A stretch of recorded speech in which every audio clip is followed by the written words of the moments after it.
his guile, and a reckless abandon when he works over the middle.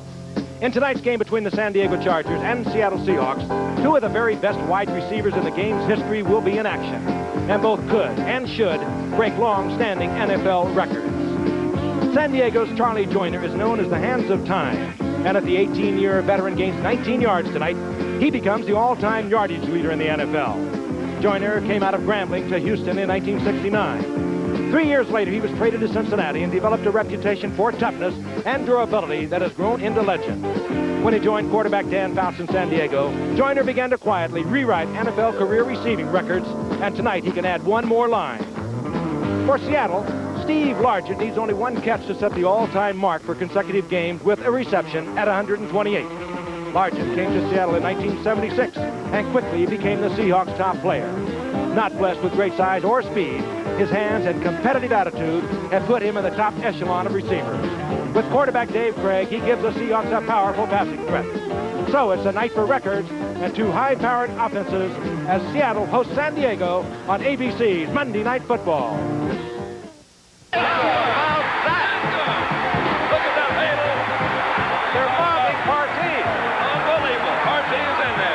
O.J. Simpson gets the call. Look out. That's what they got to do. What a football player. Oh, and down goes Simpson at the 23. He gets up again. They'll have time to get it off. Keep in mind, drawing the quarterback is the holder. It's the pitching. Wide open. A Herrera has a first down inside the 20, and Seattle's doing everything.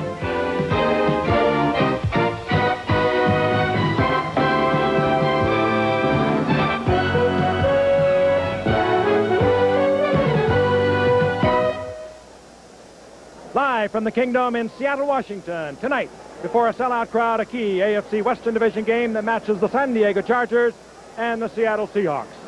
This ABC Sports exclusive is being brought to you by Bud Light. Everything else is just a light. And by Dodge, setting new standards of performance. By Radio Shack, a Tandy company.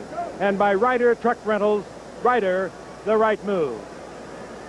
Hello again, everyone. I'm Frank Gifford. We are delighted you are with us tonight. We think we have a real beauty coming your way. The San Diego Chargers at 1-3, fighting for their very divisional lives, if you will, here in the Western Division of the AFC.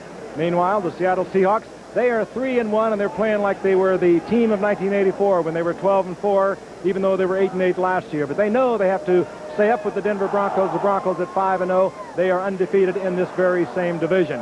Not only will we have the fun of watching, I'm sure, two records fall tonight. Charlie Joyner, the San Diego Chargers, career yardage record of Steve Largent, catching at least one pass or more in 128 consecutive games. Truly remarkable records, but we're going to, again, watch San Diego behind Dan Fouts fight for their lives, because if they blow it tonight, it's just about all over for them, and they know that. They have other games coming up we'll talk about a little later on. But Seattle is playing well. Kurt Warner is playing back to his great days in 1984 when he ran for over 1,400 yards. Then, of course, came the knee surgery, the loss really, and that really has set them back for a couple of years. He is running like he did in 1984 when he gained over 1,400 yards. And then, of course, they are playing back to their defensive strength. But more than anything, it seems that Chuck Knox, the head coach of the Seattle Seahawks, has a little bit of a whammy on his counterpart from the South, Don Coryell. He came in 1983. They have met 6 times, and Chuck Knox has only lost once to Don Coryell, and they have won 4 in a row. So we will see what we will see. San Diego is hurting a little bit on defense, and to talk about that, the man who's going to be working with me tonight, well, Al Michaels takes a little time off to bring you the baseball playoffs that begin tomorrow night here on ABC, the American League playoffs, and that will be in Boston. And in Boston, you're going against California. My pal from a long time ago, many years at USC, and of course, we've traveled many a road together, O.J. Simpson. What are you doing here? Hey, I don't know. You know, Al, he dogged me on TV about my tennis game. He only got a tie out of that. But this should be a great game tonight, Frank. You know, the San Diego fan, normally there's good news and there's bad news. The good news is they normally have such a talented offense, they're going to score a lot of points. The bad news is their defense normally is going to give up a lot of points, but that's not necessarily true this year. Their defense under new defensive coordinator, Ron Lynn, has actually been pretty good. They do a lot of stunning, and its work paid off for them this year. They had 17 sacks coming into the weekend. That led the NFL, and they had 11 turnovers, which led the AFC. Their offense, the big question is, what happened to their offense? They haven't scored 30 points in 3 games, and that's not like San Diego.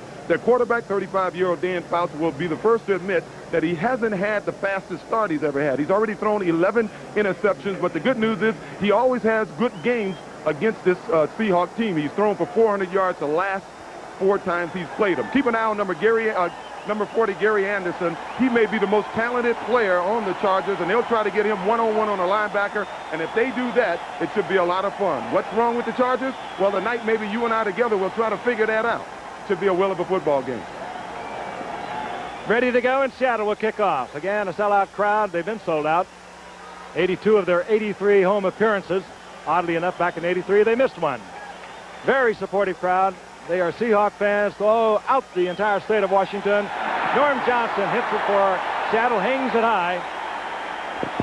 And it'll be Lionel James who'll stay in the end zone. The crowd, they will applaud just about everything that happens favorably tonight for Seattle. Coming out on the field, Dan Fouts, the leader, spiritual leader in every way, physical leader. He's the man that makes it happen under Don Coryell's offense.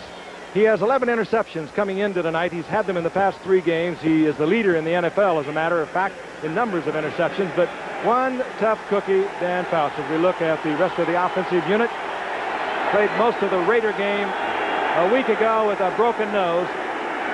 Gary Anderson taken down by Jacob Green from behind the line of scrimmage. There will be a loss of a couple of yards. And this is a fired-up Seahawk football team tonight. There is Jacob Green. He works the defensive end along with Jeff Bryant. Linebackers, solid, strong. Freddie Young, a demon in the middle on the left inside. Dave Brown, the veteran, over the right cornerback. 2nd down and 12. Dan Fouts brings them out. He doesn't work from the shotgun. Doesn't like it. He has a quick drop and a quick release. One of the best in the game. Jacobs made a quick move and the flag flew. Anderson, short of the 1st down, out to the 28-yard line. But a flag is down, and you saw the movement on the part of Jacob Green. Well, that play is going to be typical of the Chargers offense tonight. They're going to move number 40, Gary Anderson, all over the place, trying to get mismatches, trying to get a linebacker, trying to cover him. Our referee tonight is Red Cashin. Our umpire, Art Demas. I mentioned him because he is the man the video replay official Norm Schachter tonight will consult with. And if you've been following that little drama, you know we have had some action. Offside, number 79 on the defense. That penalty is declined. It's 3rd down. Penalty decline. They'll take the gain by Anderson. It'll leave them about 2 yards short, maybe a yard and a half. And Fouts brings them up. Joyner and Chandler are split to the right. Number 80 is Kellen Winslow. He'll move around a lot, just like Gary Anderson will tonight in the Chargers scheme of offensive thinking. Like that. Winslow. And the big tight end struggles out over the 35 to the 37-yard line for a 1st down. And, of course, Winslow still not perhaps 100% coming back from that knee operation back in 1984. Came back about the 9th game of a year ago, Jay, but I don't think he has really got it all together once again. I think you're right, Frank. A few years ago, he may have been the greatest tight end that's ever played this game. Last year, he only had 25 receptions, but this year he's running a little more easier, but he's just still not running those deep patterns. Joyner is split left, Chandler is split right, and that's Winslow on the move. Lionel James, the little one, who set a combined yardage record of a year ago. Tremendous athlete at 5'6.5" and 170 pounds. Turned around for over 2,500 yards a year ago, running, receiving, returning kicks. Breaking the old record set by Terry Metcalf, also under Don Coryell with the St. Louis Cardinals back in 1975. He got 2. It'll be 2nd down and 8. James again. Strong for a little man, O.J. Yeah, you know, in some cases, I think height lately, these guys, they work out so well, they're so strong. I think they use their height to their advantage. They can run under these defensive linemen who are blocking high and being blocked high. You'll see him. Maybe a taller player would have been tackled on this play. That's a counter play to try to hold the linebackers. And you can see, I believe that was Jacob Green. Actually, with Jeff Bryant. If he was a taller man, he may have been able to tackle him high. Chargers near their own 44-yard line. They have a 3rd down and 3. Fouts looks it over. Tough to automatic here. Change the play at the line of scrimmage because this crowd is so noisy. Fouts going up for Trumaine Johnson.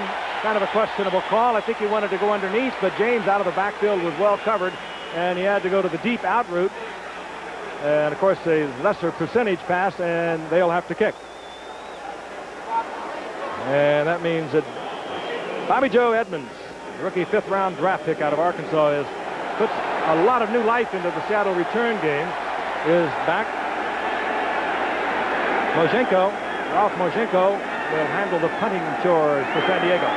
Left-footed kicker, kicks it low off the side of his foot and does not take a good bounce. And now it bounds inside the 5-yard line for San Diego, and they cover down near the 5-yard line. Hustling down there was Derry Nelson. So Seattle will have their first possession following a 51-yard punt for San Diego. Between San Diego Chargers.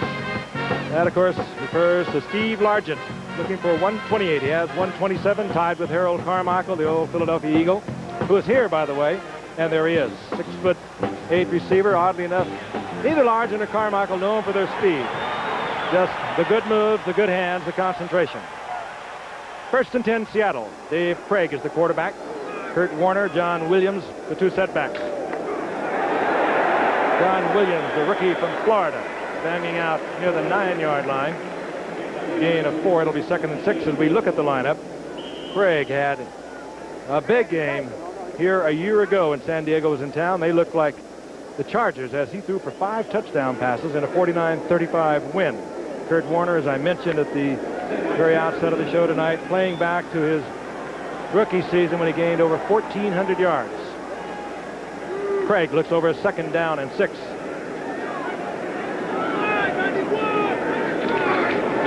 Warner. Good pursuit by Ian. But Warner turns it back inside, and that's what Chuck Knox was talking about. This is the Warner we knew at Penn State, and we knew as a rookie 3 years ago. Very close to 1st down yardage. Defensively, that was Chuck Ian, the nose tackle, number 78, that turned Warner back to the inside.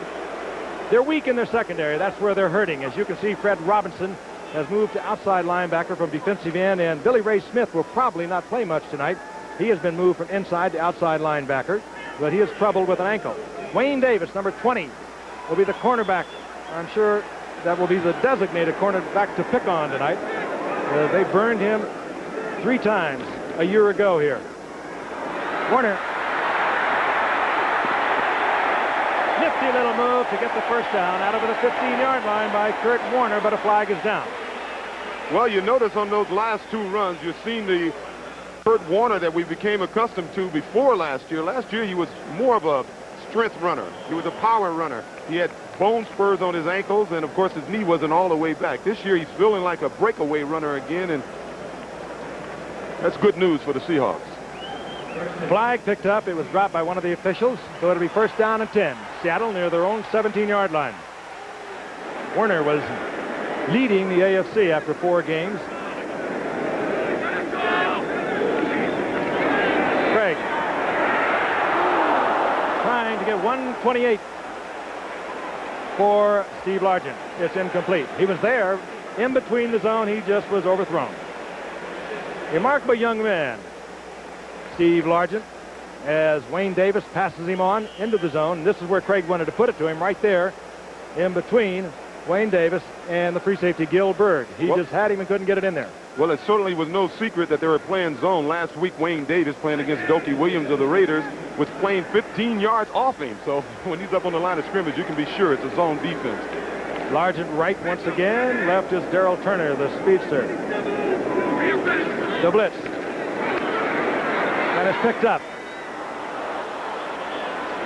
The attempt to Hudson, the tight end, out of Brigham Young, a USFLer out from the Los Angeles Express. Roommate and a dear friend of Robbie Bosco's up at Brigham Young. Gordon Hudson. It'll be 3rd down. Seattle near their own 17-yard line. Seattle 3-1, San Diego 1-3. Almost a must-win. for these Chargers tonight.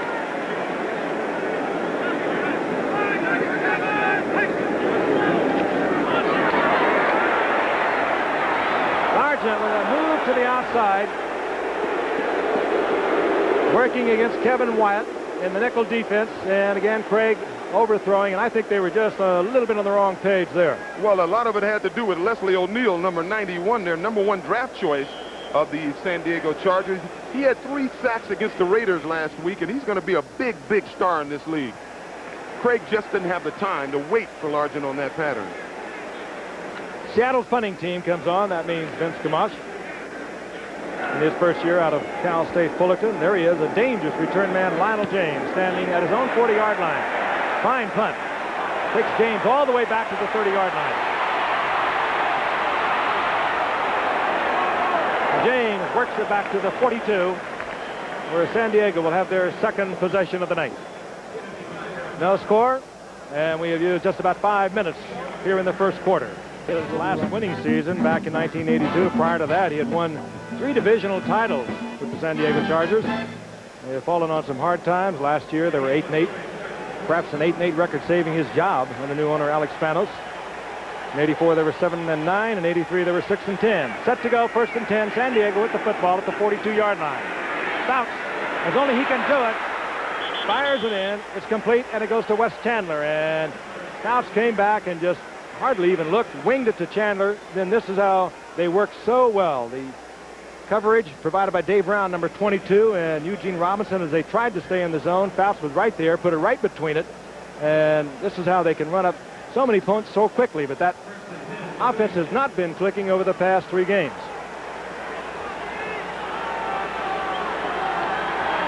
"31-yard line, 1st and 10, San Diego.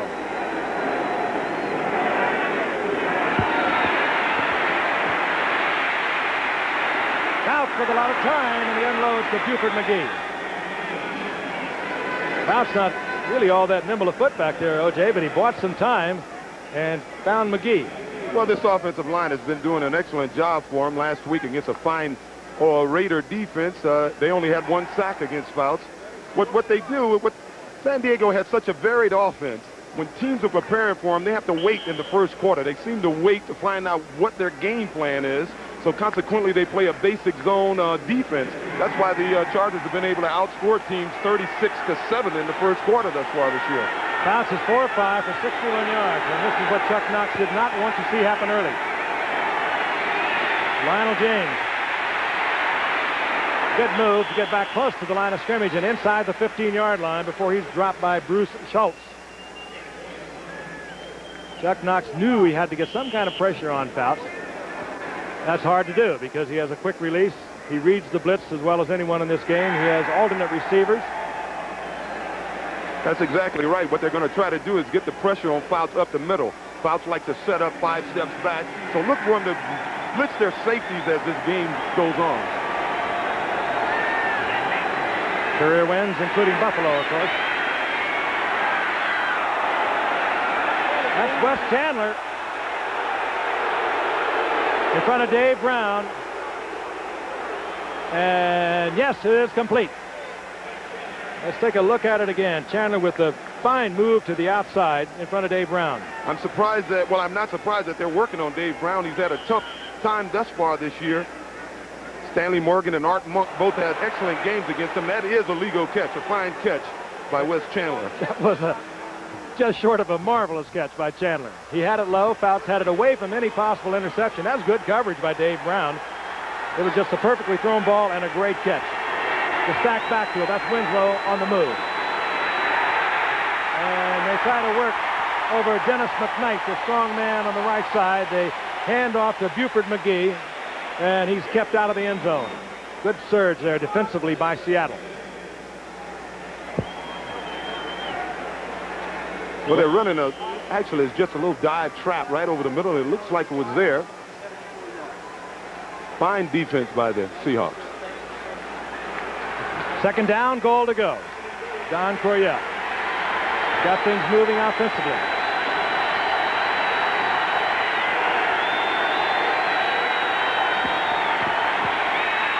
McGee into the end zone, and the Chargers are off to a fine start. 7:32 remaining in the first quarter, and they put it on the scoreboard.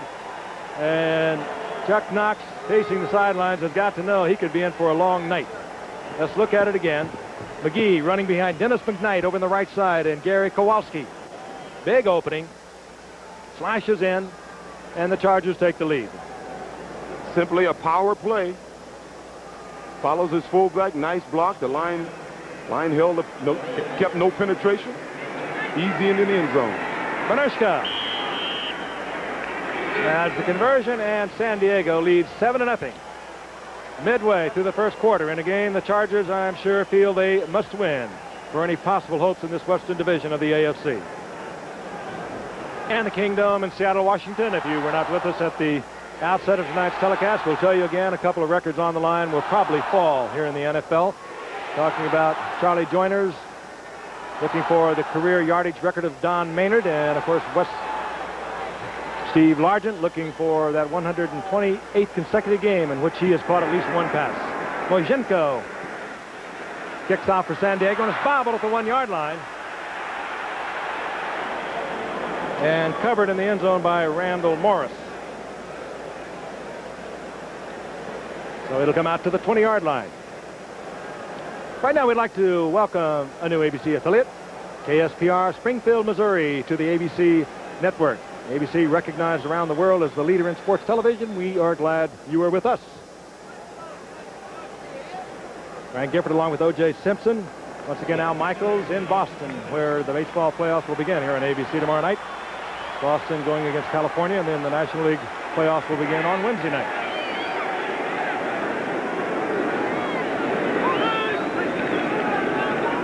Craig hands off to Warner, and he is met before he gets back to the line of scrimmage. Ian, the nose tackle, was there. Chuck Knox, the only man who has taken teams to the playoffs from 3 different teams. He did it with the Rams. He won 5 straight divisions back there in the early 70s. Went up to Buffalo and had a couple of playoff teams up there. Did O.J. a great favor. Swapped him off to San Francisco. Sent O.J. back home and picked up a lot of draft picks in doing so. 2nd and 11. Warner. Yeah, this is the Warner of old. Up close to a first down. Well, that was a smart call by Dave Craig. He came up to the line of scrimmage. He had a fast snap off. If you look at the Chargers, they really weren't set in their defense. And, of course, Kurt Warner running like he used to run. Last year, I don't think he would have gotten all the way out there, but this year with the sound legs, he's able to get outside and gain some yards. He gained over 1,000 yards a year ago, but he averaged 3.8 in doing so. He came into tonight averaging just under 5 yards. That's the difference. Of course, he did have some additional surgery to remove bone spurs from his ankle in the offseason. That, too, has helped. On 1st and 10. Craig. John Williams, a rookie from Florida. A flag is down as Williams is out to the 33-yard line, hit by Gary Plummer. And an illegal receiver downfield. That was a very interesting play. I think it was designed to be a lateral. It looked like they wanted to throw the ball back. And then you would have had no problems with offensive linemen downfield. Unfortunately, they must have ruled that the pass was thrown forward. As you can see, he was trying to, well, that ball may have been thrown back. It was very close, but that had to be the ruling, that it was a forward pass, and Millard, number 71, was downfield. Expensive penalty. You'll see number 71, the right guard. And we'll see if it's a lateral or a pass. Very close. Yeah, very close. That negated a 4-yard pickup by Williams. It'll be 1st down at 20, the ball at the 20-yard line of Seattle.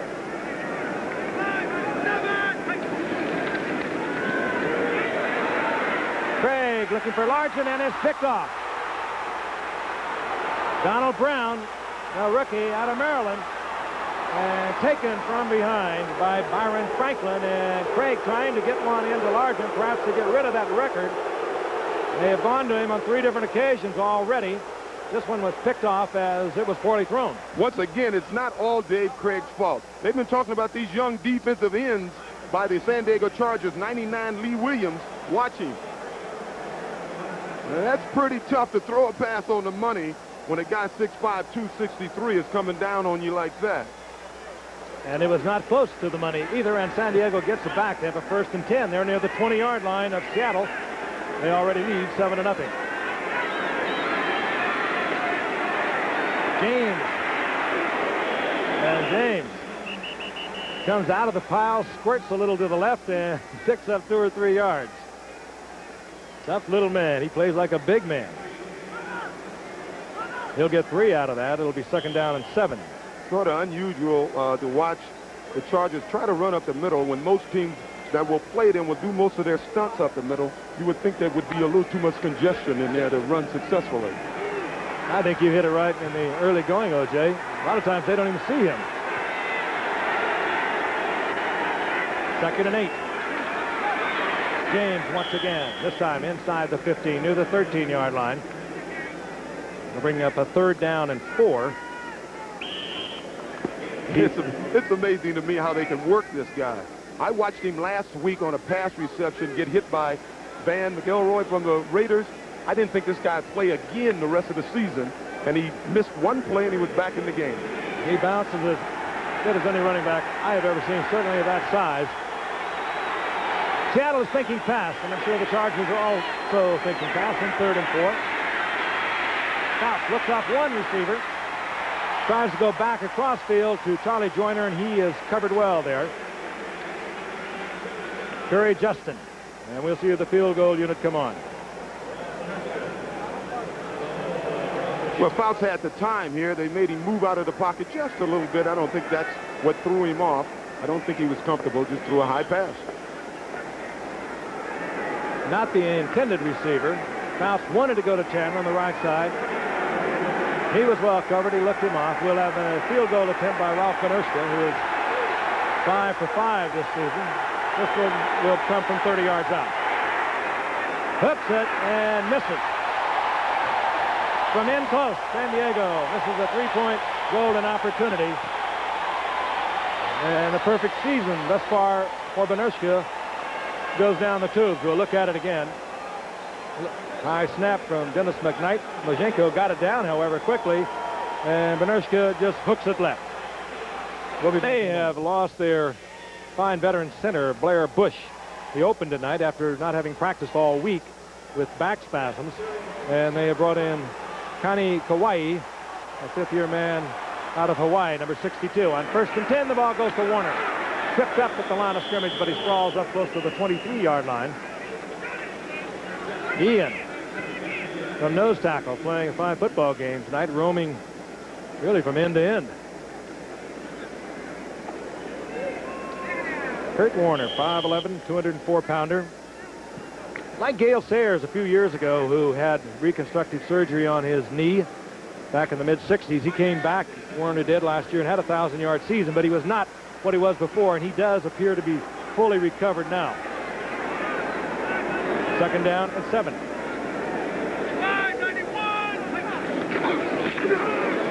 John Williams to the 25-yard line. Perhaps 2. It'll be 3rd down and 5. It is amazing what Ron Lynn, the new defensive coordinator of the Chargers, have been able to do with this defensive team. You know, he's got a lot of young players there. They take a lot of gambles. They stunt quite often. Sometimes that will hurt you in the long run, but they're certainly better than they've been in the past, Frank. It is risky. They led the league after 4 games in sacks. That's unheard of in San Diego. They haven't known that since way back in 1980. 3rd down and 5. The blitz is on. Craig fires it complete and gets the ball out to Warner, and that's what O.J. was talking about a moment ago.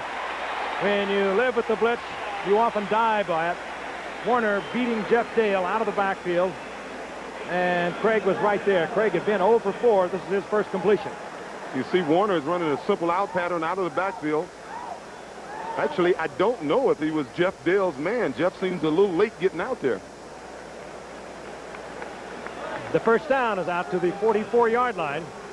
Largent goes left, still looking for that one completion that will quiet things down here a little bit. I'm quite sure offensively for the Seahawks.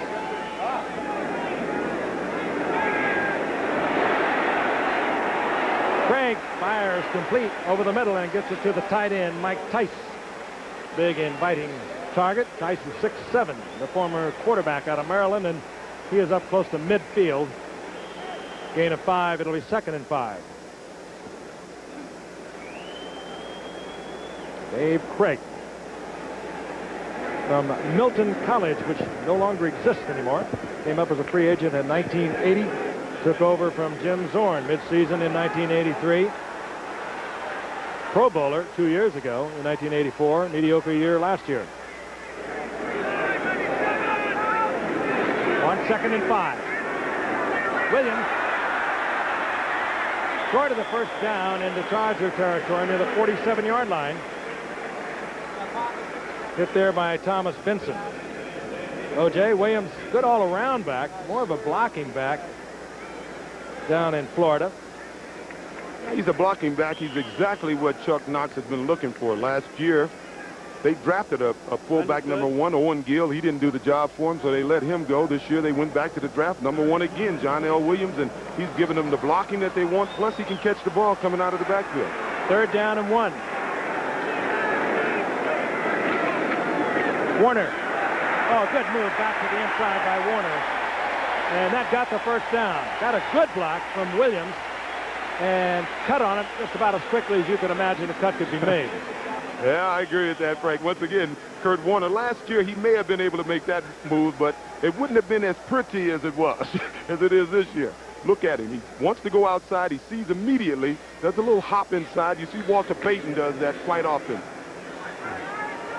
John Beauchart, number 76, with the key block that sprung Warner for the first down at the 45 of San Diego.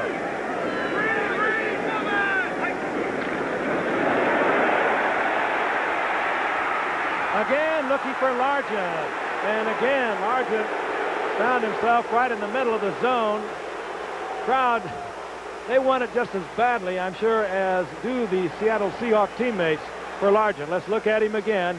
And as you can see, he's in a lot of traffic. Craig tried to squeeze it in there. Just no way. Craig now 3 of 8. He needs the reception tonight to break the record of Harold Carmichael of 127 consecutive games with at least 1 reception. Truly remarkable. They began back in 1977. 2nd and 10. Warner again. Oh, what a move. That's a thing of beauty. Broke behind the block. And he just, again, that quick move off that left foot, O.J. Yeah, let's take a look at it. He was waiting for John Burchard, number 76, to kick this man out. Burchard was late getting there. Look at that. He wasn't able to kick him out. There's very few backs who's ever played this game that's able to come off a move like that, get outside, and still gain yards. Down close to the 39-yard line. It'll be 3rd down and 3. Largent splits out left. Picks up Donald Brown, the rookie from Maryland out there, but he'll probably wind up in double coverage. Wide open is Williams. And Williams hammers down to the 22-yard line. It'll be 1st down, Seattle. Well, that's a perfect example of gambling with the blitz. I think John L. Williams' assignment, he was probably hot, which means he doesn't pick up a rusher. He goes out for the pass. He had a guy to block here. He didn't block number 37, Jeff Dale. He went out for the pass. Of course, Dave Craig saw him and got the ball to him. More than that, Craig was reading it all the way. He knew that he could not go deep. He had Turner and Largent making moves over the left side. He read it all the way, and he knew that Williams would be the man. Gets the first down at the 22-yard line.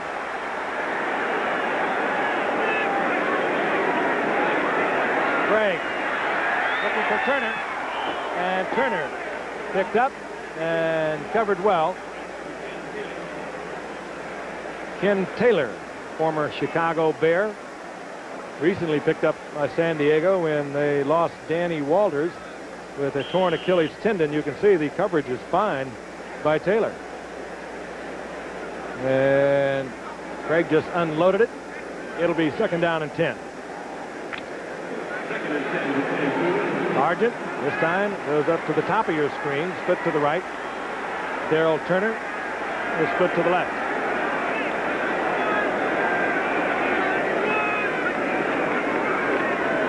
Warner. Oh, he's electrifying tonight. To the 11-yard line. Another first down. The passing game is in the wrong gear, but Kurt Warner is not. Now let's take a look at this. The bread and butter play, a little power off tackle. Good blocking up front. John L. Williams wastes no time getting upfield, and Kurt Warner carried the ball 8 times for 40 yards already. You'll see Jeff Dale come off the block of Williams, but he cannot stop Warner there. Warner carries him literally for about 3 yards, enough yardage for the first down to the 11. Time running out in the first quarter, and Seattle will let it run out. And they trail at the moment 7-0, but they are on the move. Dave Craig will move over. He'll talk with Chuck Knox. And we'll be returning to a turned-on Kingdome in Seattle. Kingdome in Seattle, and our ABC Sports exclusive is being brought to you by Ford and your Ford dealer. Have you driven a Ford lately? Big drive with Kurt Warner leading the way for Seattle. When he was a rookie, and I spoke of that 1,400-yard season he had in the 2 San Diego games in '83, Warner at 265 yards, rushing in 4 touchdowns. This looks like deja vu. First down and 10 as we begin the second quarter. The ball near the 12-yard line of San Diego. Warner again with Williams out front blocking. Great acceleration. Down close to the 5-yard line. Once again, that's about 5 or 6 yards that Kurt Warner gained on that run that he would not have gotten last year. He didn't have that acceleration. That play looked, because Woodrow Lowe really played it well, the outside linebacker, as if they'd be lucky to get back to the line of scrimmage, but Kurt, with that acceleration, was able to get 6 yards out of it. With the passing game a little bit out of sync tonight, or quite a bit out of sync for Seattle, Kurt Warner has picked up the slack. He has 46 yards on 9 attempts thus far. Second down, about 4. Warner dropped by Williams.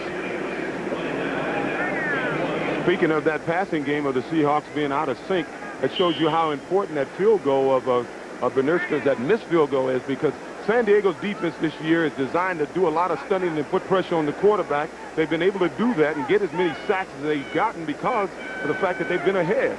They get teams down by a lot of points. Teams must throw the football. And that, one would assume, is the position that Dave Craig has found himself in. Third down and 4. The ball just inside the 5-yard line. There's a big, tall tight end, 6'7", Mike Tice. He's in trouble. And a sack. Thomas Benson coming from the inside linebacker position, and this is what O.J. alluded to a while ago. Ron Lynn, the new defensive coordinator, who actually came on orders from the owner Alex Spanos when they made the change a year ago. He is a gambling type defensive coordinator. He came from the Oakland Invaders of the USFL, and he's changed things totally defensively for the Chargers. Now, their personnel isn't all that much different, O.J., but what they do with it is dramatically different. And they'll settle for the field goal attempt from 30 yards. Norm Johnson. 4 of his last 5, and 5 of 9 on the season. Dead solid, perfect. And Seattle gets on the scoreboard on a 30-yard Norm Johnson field goal. Seattle is 3-1. They'd like to say one behind an undefeated Denver Bronco team. James, along with Gary Anderson, deep for San Diego. Seattle on the scoreboard. They trail the Chargers 7-3. Seattle defeated Pittsburgh 30-0. They beat Kansas City 23-17. They beat New England 38-31, and then they lost a tough one to Washington, undefeated Washington now, 14-19 a week ago. Norm Johnson to kick off. James from the 5-yard line. And Neal out to the 17-yard line. Reminder, beginning tomorrow night, ABC Sports will present Major League Baseball, the League Championship Series, the American League matchup featuring, of course, the California Angels and the Boston Red Sox. will begin tomorrow night. Game 1 of the National League Championship Series with the New York Mets taking on the Houston Astros will start on Wednesday night. So follow all of the exciting action live here on ABC. And, of course, a week from tonight, we'll be bringing you Cincinnati and Pittsburgh. Pittsburgh, like the Chargers tonight, are going to have to win this one to get back in it. Cincinnati tied in the Central Division of the AFC with Cleveland. And Boomer Esiason, coming off a pounding by the Bears of a week ago, had a couple of touchdown shots yesterday in the Green Bay game to Chris Collinsworth. I'll be with Lynn Swan for that telecast as Al Michaels continues his work with Jim Palmer in the baseball playoffs. Seattle will kick it over, offside. They'll back it up 5. And it will give Lionel James and Gary Anderson another opportunity. Should be interesting to see what the Seahawks will do on defense now. They've had 2 series to see what the Chargers' game plan is, and I think you're going to see them begin to blitz. You may see a safety blitz. You're going to see them start rushing Fouts up the middle, trying to get him out of that 5-step, I should say, drop of his. If they don't, they're looking at a 400-yard Fouts night. Pure and simple. Doesn't mean he'll win it, but he'll put some yards up there. Johnson once again. Anderson and James have adjusted up to the 5-yard line. And it'll be Lionel James at the 7. And out over the 25-yard line to the 26-yard line. And out comes Dan Fouts. Played that game last week against the Raiders. And they were estimating the amount of blood that he must have swallowed in the course of that game. They didn't even consider taking him out of it because they knew he wouldn't come out of it. He didn't miss a play. Broken nose early on, and he is wearing a bar, as you can see across the front. But they can get in there if they want to.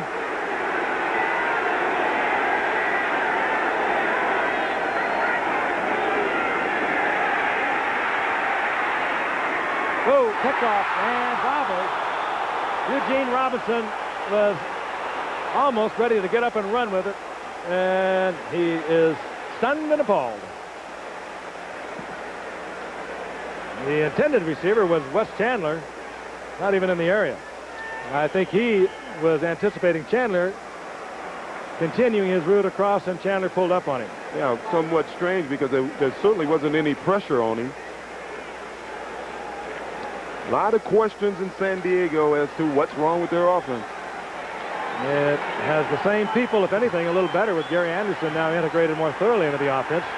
But it has just been off whack all year long. Buford McGee over the right side, out over the 30 to the 32. He'll collect 6 on that. It'll be 3rd down and 4. The Chargers in the last 3 games have not scored a touchdown in the second half. They got off to pretty good starts, but when they needed it, and in the past they've always been able to get it with Dan Fouts, if they were even close in the 4th quarter, they usually chalk that up as a victory. 3rd down and 4. Fouts, nifty little pass to Buford McGee, and McGee gets the 1st down over the 45 to the 47, but again, Fouts looking downfield, almost underhands that ball out to Buford McGee. That was Chuck Knox talking about today, O.J., and when we visited with him. He can throw it from any position. He can throw it in any way. Yeah, he's nothing but respect for Fouts. Felt there was only one quarterback in the NFL that can throw the ball. He didn't have to step forward and throw it in the classic sense, stepping forward and throwing the ball. And, of course, that's John Elway. So he can throw it underhand. He can throw it sideways. He can throw it anyway. He kicked out Fouts. He said, well, there are 2 of them, and we knew that he was talking about John Elway. On 1st down, Fouts is back again. Safety blitz, and he easily misses. Fouts with a lot of time, but no open receiver, and he just unloads it. Gary Anderson was deep downfield. Well, Fouts was lucky on that play, as we predicted. The Seahawks started their blitzing. That was a safety blitz, and Kenny easily had him dead to rights. He just missed him.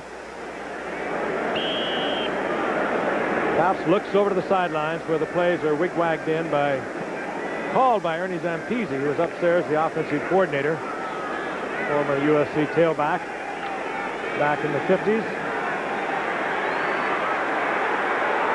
Second down and 10. Hard to change off with this crowd. James buried at the 45-yard line. Well, you make a good point there, Frank. Don Coryell told us in the meeting that it is so loud in this stadium that they will not even try an audible. I can't believe that. I think he tried one there, and I don't think everyone picked it up. Well, that's why he said they wouldn't try it. Everyone can't hear it. Loss on the play is third down and 11. Joyner goes to the right with Chandler. Jermaine Johnson splits to the left.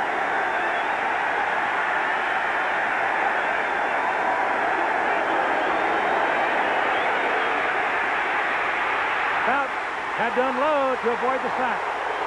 Pressure from Jacob Green ultimately forced Fouts to unload. He waited as long as he could. Credit the coverage downfield for bringing on the punting team for San Diego. They were all over Fouts' receivers, and they are some of the best in the business. He had Wes Chandler working along with Charlie Joyner on the right side, Trumaine Johnson on the left, and Kellen Winslow, and he could not find a one of them. Mojenko to punt. Bobby Joe Edmonds, the rookie from Arkansas. The exciting return man is back at his own 13-yard line for Seattle.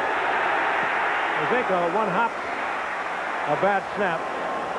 The flag is down, as is seemingly on almost every punt. The referee again tonight is Red Cashin. Holding against San Diego.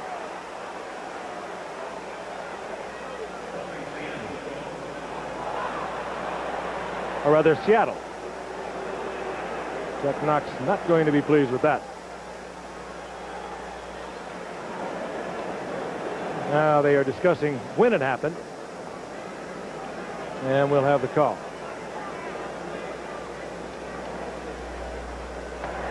Holding number 51 after the ball is kicked, halfway to the goal, first down. After the ball is kicked, so it'll be halfway to the goal rather than a first down. Holding was Sam Merriman.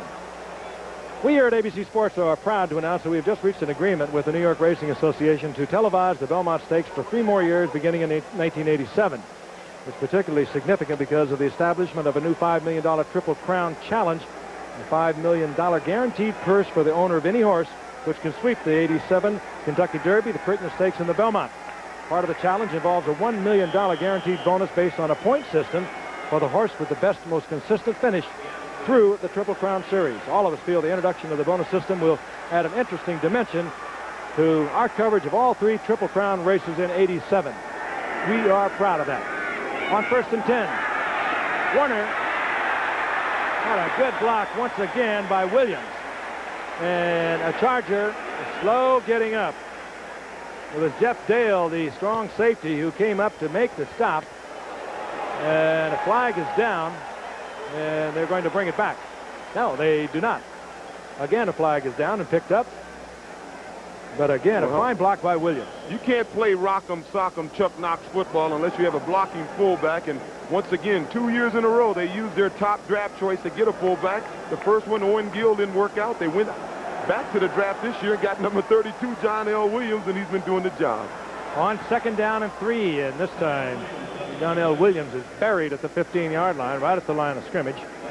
Warner now 54 yards, and we have used up just about 4 minutes of the second quarter. I think those linebackers, they love to see John L. with the ball. They say, we can get even with you now. He's quite a blocker. Third down and 2. Williams provided a lot of blocking for Neil Anderson, the #1 pick for the Bears. Anderson shattering all the Florida rushing records. And Williams not doing badly himself. Craig Largent, that's it. You'll hear it now. The 128th consecutive game in which he's caught at least 1 pass, breaking the record of Harold Carmichael. They'll stop the game for a brief ceremony, and let's listen to the crowd. That's his mother, Sue Stewart, right in the middle. His wife, Terry, is also here. They were flown in for the occasion. Couldn't come to a finer young man. It happens at the age of 32, and the ball will be presented to Pete Elliott. The director of the Hall of Fame, there's Harold Carmichael on the right, Pete Elliott in the middle. That ball will be placed in the Hall of Fame in Canton, Ohio. Remarkable young man. Came up to the Houston Oilers as a 4th-round draft pick in 1976. They traded him to Seattle for an 8th-round draft pick. Bum Phillips did that. Probably eat a boot if he had a chance.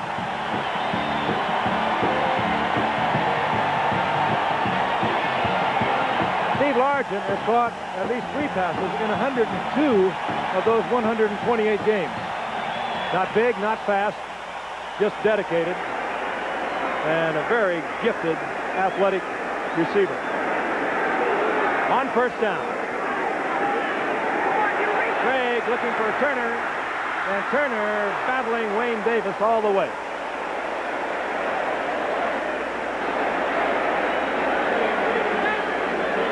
Take a look at it again. It is a historic catch. Little move to the inside, beating Wayne Davis down the opening, and Craig right on the money with the ball. 17-yard pickup. And the crowd continuing to roar. Well, you saw a little move that Steve made coming off the ball. They say he's not a great athlete, he's not fast.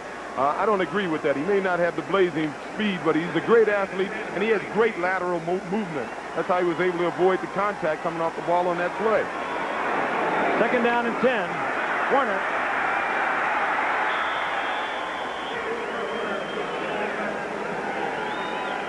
Warner works out close to the 37-yard line. It'll leave Craig in long yardage passing situation.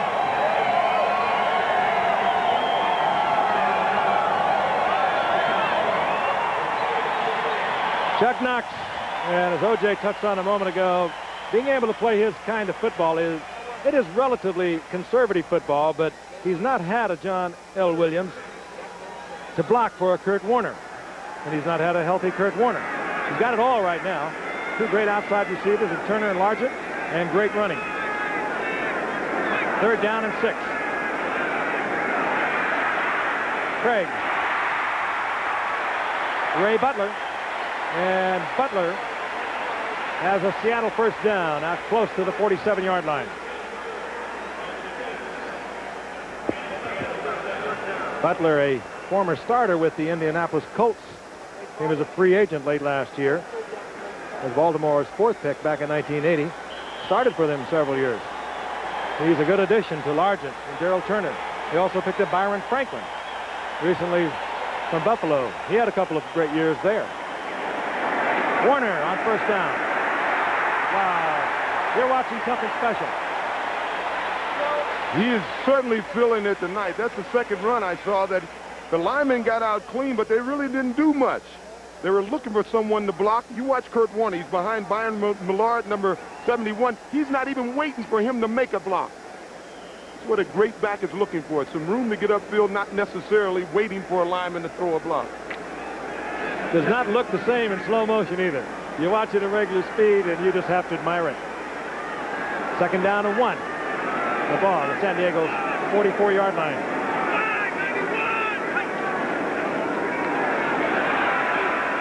Williams will have the first down just inside the 43-yard line.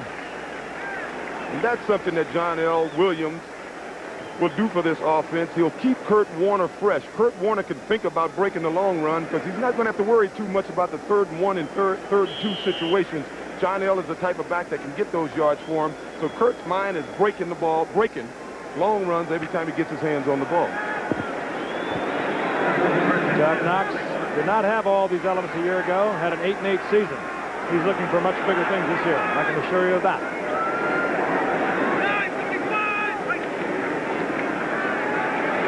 On first down. Good release. And the ball was bobbling this thing. Now it was incomplete. Hudson, the tight end, had the ball for a moment, never had possession of it. It'll be 2nd down and 10.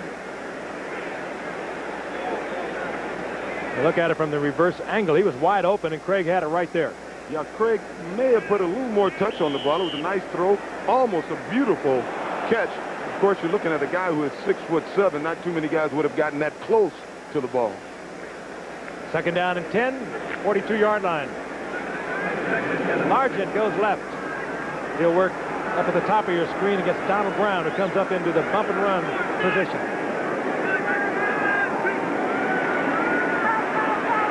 Craig tries to get it to the tight end. Once again, this time the tight end, Mike Tice, working against the strong safety, Jeff Dale, and that was one that could have been caught. 3rd down and 10. The Seattle passing game just a little bit out of sync tonight. Craig now 6 of 15, 71 yards. He's about a 58, 59% passer. I mentioned a couple of years ago when everything was right, he was the Pro Bowl quarterback.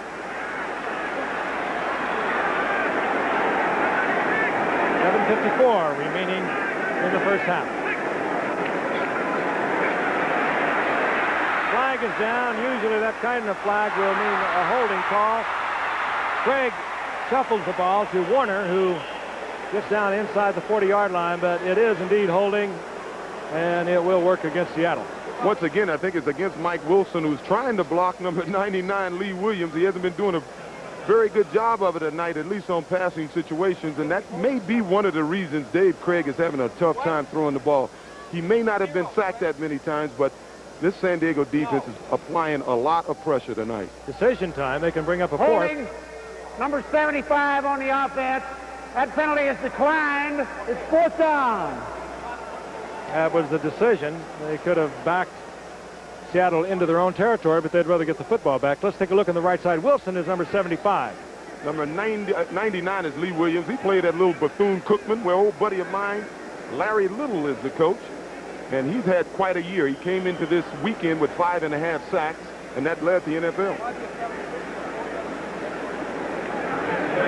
Gamache comes on. Lionel James back for San Diego. Gamache looking for the left corner. Gets a bad kick. And the ball will be marked somewhere out around the 18 or 19-yard line. And they'll mark it just inside the 20-yard line. We have 7:26 remaining in the first half. Chargers leading the Seahawks 7-3. We'll be back in just a moment. To the NFL record book. A few moments ago, Charlie Joyner, who has not had a reception tonight, needs 19 yards to break the NFL receiving record for yardage held by Don Maynard of 11,834 yards. And it was duly celebrated here just a short while ago. If you were not with us, Largent catching at least one pass in 128 consecutive games.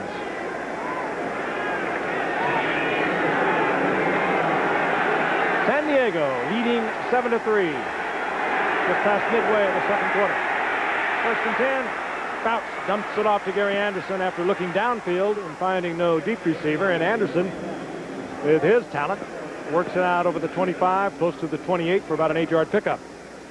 Well, as you mentioned, Charlie Joyner is still looking for his first reception here. The problem, I don't think, is Dan Fouts tonight. The deep receivers for the Chargers, they're just not getting open. They haven't figured out this coverage of the Seahawks. That is true, and he's had a lot of time, and on several occasions just had to dump it off after having used what should have been enough time to get rid of it. Lionel James, he's piled up. Jacob Green gets help from Keith Butler.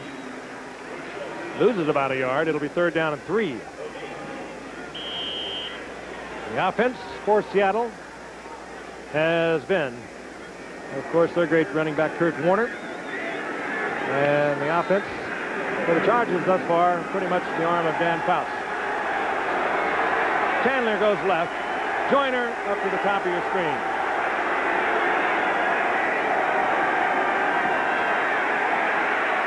Fouts, Anderson with a nifty move at the 30-yard line. to add another 3 yards and get a first down out close to the 34-yard line. Right in front of Dave Brown. Timing on this, perfect. Yes, it is, and I think Anderson more than likely is the primary receiver, even though with this Charger offense, everybody's a primary receiver. But if they can get the ball in this guy's hands with some room to run, they're going to be in pretty good shape. Give him something small. He'll turn it into something big. First down. Faust. Winslow. Just a checkoff man. Faust looking downfield. Wanted Joyner that time and had to settle for Winslow. He'll get about 2 or 3 yards out of it. Well, we mentioned that the Seahawks are going to try to get pressure up the middle to get Dan Faust out of that 5-step drop of his where he feels very comfortable. On that play, it looked like a stampede coming up the middle. I mean, they had Jacob Green, they had Jeff Bryant, they had Joe Nash all running a stunt, and they were just barreling up the middle. I often have said, I wish we could get you down there and let you hear what's going on down there. It is really noisy. James and Lionel gets to the 40-yard line. It'll leave Faust in a 3rd down and almost 4th situation. Mind you, college football, live 3 o'clock Eastern time. A couple of good ones. Consult your directory for the game you'll see in your area. University of Miami, #1 in the nation, and of course with Vinny Testaverde, a Heisman Award candidate, the quarterback. They will take on West Virginia, and then the classic, Oklahoma going against Texas. So be sure and be with us for CFA college football Saturday.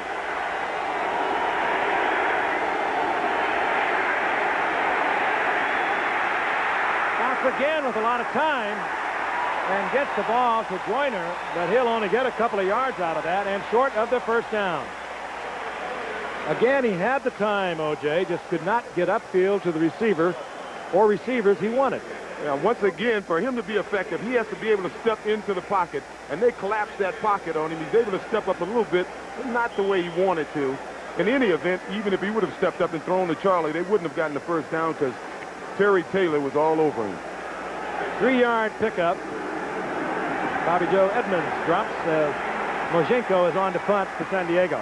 Another bad punt by Mojenko, but he gets the Charger bounce. Edmonds saw a little bit of crack, a little bit of daylight, and it closed as quickly as he saw it. He's out to the 20-yard line where it will be 1st and 10 Seattle when we come back to the Kingdome. Seattle 3-1, San Diego 1-3 in the Western Division of the AFC. Right now, Denver is atop of with a 5-0 record, followed by Seattle. Kansas City is 3-2. The Raiders are climbing out of a hole. They won yesterday after being down by 17 to Kansas City. You'll see that at halftime. And San Diego trying to stay alive. They're 1-3, and there's Joyner credited with 2 yards on that reception a moment ago. So he now needs 17 yards to break Don Maynard's career yardage record. 1st and 10 Seattle, 3:23 remaining in the first half. Warner and struggles up to about the 23-yard line. Gain of 3. It'll be 2nd down and 7. Both teams have their full complement of timeouts, 3 apiece. First down in a Chuck Knox's offense is very important. He likes to run the ball on 1st down. If he can get 5 or 6 yards on 1st down, then he's subject to do anything on 2nd down. With him, he may run it again on 2nd down. Warner again. And squirts into a little bit of daylight that he caught over in the left side. Gets a lot out of something that should have been nothing. Up close to the 30-yard line, about a yard short of a first down. And again, the only way I can describe it, O.J., just saw a little something just kind of popped into it. Yeah, you see John Ellis going outside to block someone. It looks like the play was designed to go off tackle, but when you're filling it, all you're doing is looking for daylight. You're not worried about where your blockers are going. You're looking for where you're going to go. 3rd down and 1. And Seattle is going to have to hustle. And they are going to let the 2-minute warning be announced, and the clock has now ticked down to 2 minutes. So we have 2 minutes remaining from the Kingdome in Seattle. The Chargers leading the Seattle Seahawks 7-3. We'll be back in just a moment.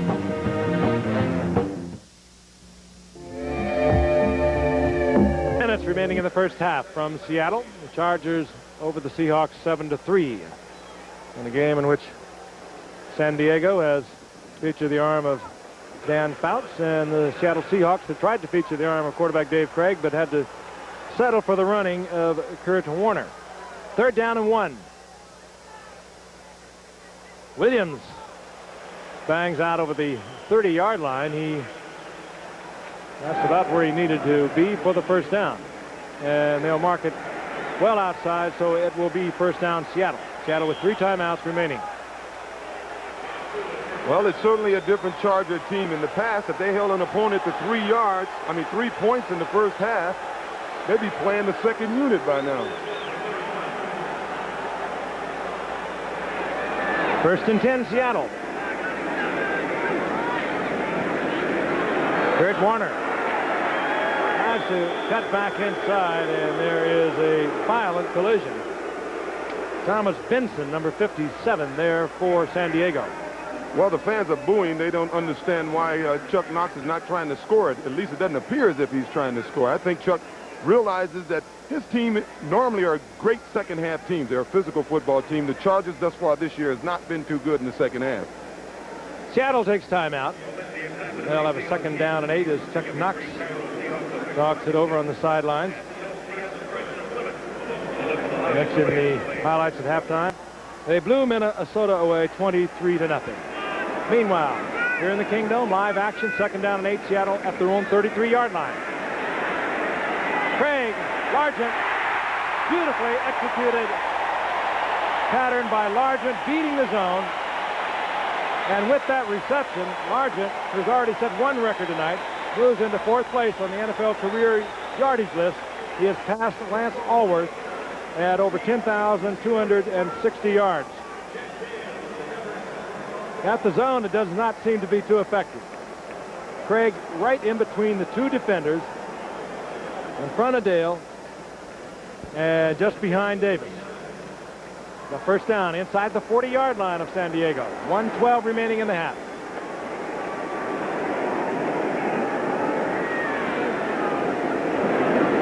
Craig back. Again, good protection. The tight end, Hudson. Clock continues as he did not get out of bounds, but he did get the first down. And Seattle will use another timeout. Hudson, as I mentioned, a teammate and a close personal friend of Robbie Bosco at Brigham Young, has given Seattle another first down.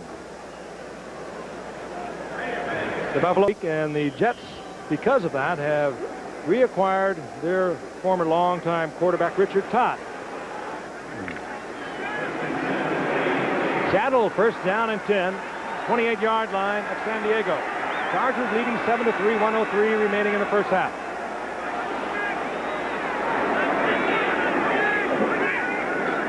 Blitz by San Diego, picked up by Seattle. Largent stops the clock with a first down near the 10-yard line. And again, you live by the blitz, but you can certainly die by it, as Largent was all alone, single coverage. And he did a masterful job on Ken Taylor. There it comes, safety blitz, 37. Dale was there. No way you're going to cover Largent by yourself. A beautiful pass by Largent. He's such a shifty guy. I think he's a little upset with himself. I don't think he realized he had so much room and one guy on him. I think he would have normally, if he'd have known that, turned around and tried to put a move on the defender and get in the end zone. The first down is right at the 10-yard line. 57 seconds. The Seahawks have one timeout.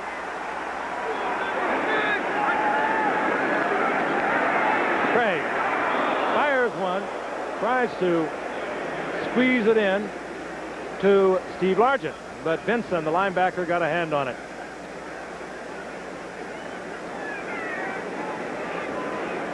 Chuck Knox, one of the fine coaches you're going to find. Very calm, very cool. Likes to play the conservative game when he can, but 2 years ago when he lost Kurt Warner, Dave Craig really emerged as a top-flight passer. Here he went to the Pro Bowl. Second down.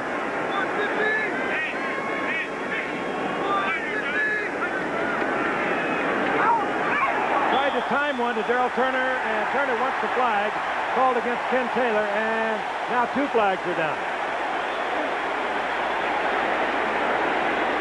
That was intended to be a timing pass in the end zone. Turner could never get there.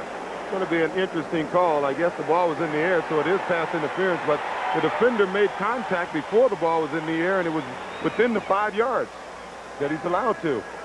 You talk about intensity. Don Coryell looking on. And number 81 is Turner.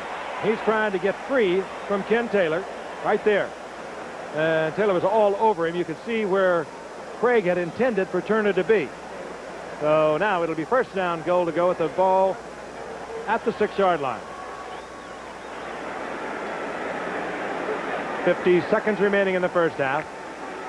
Seahawks trying to take the lead for the first time tonight.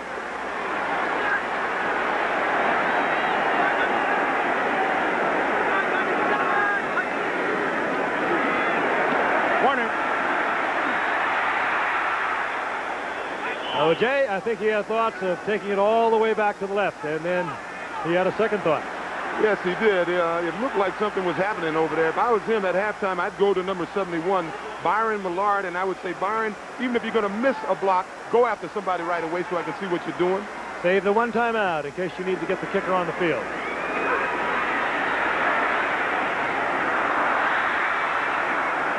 And picked up by Mike Tice, who might have been better advised to just knock it down and stop the clock with the incompletion, because now Seattle with 16 seconds uses the 1 timeout, and Dave Craig will move over to talk to Chuck Knox.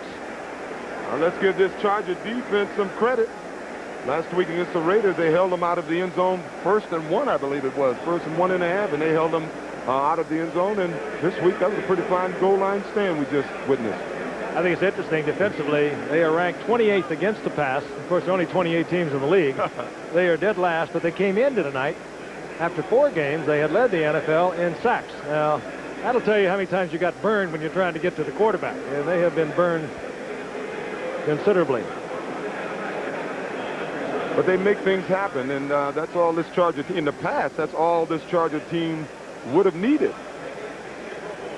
They had 5 turnovers that they caused from the Raiders last week, and the Chargers offense still can only muster 13 points. Well, it's been a long time since the Chargers have had any kind of a pass rush, albeit the one they have right now is a dangerous one. But back in 1980, when Big Hands Johnson was there, Red Dean, they had 60 sacks. Then those people started to move around the league. The wheels started to come off. And it has been tough sledding for the Chargers over the past 3 years. They were 8-8, as I mentioned a year ago, 7-9 in '84, and 6-10 in '83. Third down, goal to go.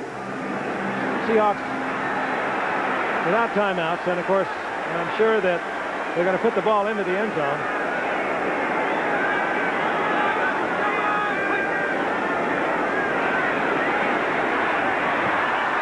That's instructions. If you don't have a dead solid shot at getting the score, that was intended for Ray Butler. You throw the incompletion and trot your field goal unit out. So again, credit the San Diego defense we were speaking of a moment ago. Good work down here. You don't like to go into halftime having given up a golden opportunity. They had a first down, goal to go at the 7-yard line, and now they have to bring out the field goal kicker, Norm Johnson. Kicked one tonight from 30 yards out in the second quarter. This one will be from 25 yards.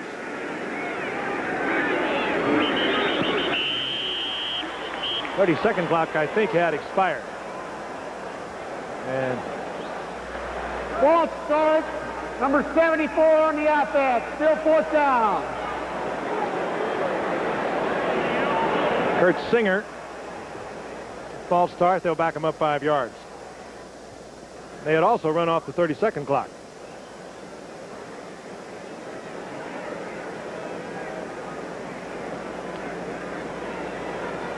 Norm Johnson, last year, one of the problems for Chuck Knox, got off to a real slow start. Well, the clock had aired, and now they're going to put, what did he say, 15 seconds back on the clock? Okay, back to 16. That's where it was. Norm Johnson had trouble with the holder at the beginning of last year, what it really was, and then the holder he has now, Gail Gilbert, took over those chores, and he picked up right where he had been in '84, and that was a Pro Bowl place kicker. And that was interesting. Hank Bauer, the special teams coach for the Chargers, San Diego, number 1. was yelling for a timeout. I can't imagine what he wants to communicate to his defense. I just want to talk it over a little bit. Of course, they're obviously in every situation going to go for the block. They had a chance to look at the personnel Seattle had deployed on the field. Of course, they probably had that anyway from the game tapes that they look at. They usually look at 3 different games over the course of a week, but maybe they feel that there is some sort of way they can get to the Norm Johnson field goal. And they're talking it over on the sidelines. Well, it should be interesting watching the second half. Chuck Knox said today, when you play a team, whatever works for them in the first half shouldn't work for them in the second half, because you're going to make an adjustment. Well, nothing has really worked for either team in the first half, so they can come out with a brand new game plan, I guess. Yeah, it has sort of an electric feeling to it with all the talent you have on the field. Dan Fouts with his great receiving core, and already large with the record tonight and the running of Kurt Warner. One of these teams will have 30 points before this game is over. You watch. I'm going to ask you about that later. Well, a lot of mental gymnastics, and nothing happens except we get 3 points up on the board for Seattle. The game played out strategically on both sides of the field, and the Seahawks pull it to within 1. Dave Craig, again from Milton College, which no longer exists. The last 3 years, he has more touchdown passes than any other quarterback except Dan Marino. Coming into this year, Craig had 77, Marino 98. And last year, they said he was inconsistent. They blamed many of their problems on him. One of the reasons they went 8-8, but hey, he threw 27 touchdown passes. I know he wasn't inconsistent in the one game they played here. And he took a page out of Fouts' book and threw for over 300 yards, 5 touchdowns, and they beat San Diego 49-35. Well, for those Charger fans, I still haven't been able to figure out what's wrong with the Chargers. I mean, when you think of a team with skilled positions, I mean they have probably the most talent of any team in football in those positions, and they've scored 7 points this first half. 13 points last week. I can't believe it. Don Coryell handling a very strange situation down in Seattle. Al Saunders is an assistant head coach. He also coaches defensive backs. He is the man who really communicates with owner Alex Spanos. He has been said and has been referred to as the heir apparent to Don Coryell, who's been around a lot of years. Has stated in the past he'd like to retire at around 62 years old. He'll be 62 in a little over a week. Short kick by Johnson and covered at the 40-yard line. Falling on the ball there is Gary Plummer, and 5 seconds remain. The Chargers will bring out their offensive unit, probably give you the Big Ben, or there are a lot of different names for it. They'll put 3 wide receivers on one side of the field. They'll hang one up high, and of course the half or a game cannot end on a defensive foul. They'll be looking for the defensive foul. Unfortunately, that type of play, it takes time, and I'm a little surprised that the Seahawks only have 3 down linemen in the game right now. And that apparently is not the thinking of Don Coryell and the Chargers. They're just going to run the time off. And that's exactly what they do. That's the end of the first half. A half in which we waited for a lot more than we got. The Chargers lead the Seahawks 7-6. ABC's NFL Monday Night Football will return after this. Chicago, Minnesota was in town. Let's pick up the action in the second quarter. No score. Jim McMahon in his second game back from a shoulder injury. Looking deep downfield, and he finds Keith Ortego. A 49-yard gain. Ortego had 6 receptions on the day, 157 yards. On the next play, watch Walter Payton, but also watch Tom Thayer, 57, and number 33, Calvin Thomas. They lead Payton into the end zone to put Chicago on top, 7-0. Then in the fourth quarter, Chicago leading 13-0. The Bears have the ball, 1st and 10 on their own 42-yard line. Jim McMahon once again throwing the short pass over the middle, and once again it's Ortega, and he takes off for the end zone, a 58-yard scoring pass. Chicago took the lead there, 20-0. The Bills were at Giant Stadium yesterday. This is second quarter action. Jets leading 7-0. Jim Kelly looking for Greg Bell over on the right side. Fires one deep and catches the ball at the 5-yard line. Takes it inside. Got it into the end zone to tie the score at 7. Then in the fourth quarter, and there was only 57 seconds left, as Greg Bell does a little celebration. But with 57 seconds left, Bills leading 13-7. Watch Kenny O'Brien. He goes back, looks down the middle, finds a tight end, Mickey Schuler, 36-yard touchdown, and the Jets win at 14-13. Kenny O'Brien, by the way, an arthrogram on his knee. He is doubtful for next week. Is complete. The touchdown stood, and Kansas City's lead was cut to 17-7. Third quarter action. Kansas City leading 17-7. Napoleon McCallum, the rookie from Navy, who's still in the Navy, takes it in from 12 yards out and cuts the Chiefs' lead to 17-14. Then Kansas City leading 17-14. Mark Wilson on the bench, sore thumb. Jim Plunkett off the bench once again. Looks for Jesse Hester. Number 84 takes it in from 18 yards out, and the Raiders take a 21-17 lead. They went on to win 24-17, a great comeback victory for the Raiders. Kansas City is 3-2 in the AFC West. The Raiders climb to 2-3. At Anaheim Stadium in Anaheim, California yesterday, the Rams' offense was Eric Dickerson, his 4th best day of his career, 207 yards rushing. First quarter action, the Rams leading 7-0. Second down and 10 on the Buccaneers' 40-yard line. Dickerson cuts it back, takes it over the middle, and breaks into the open for a 40-yard touchdown run. The first of 2 touchdown runs on the day for Dickerson as the Rams took a 14-0 lead.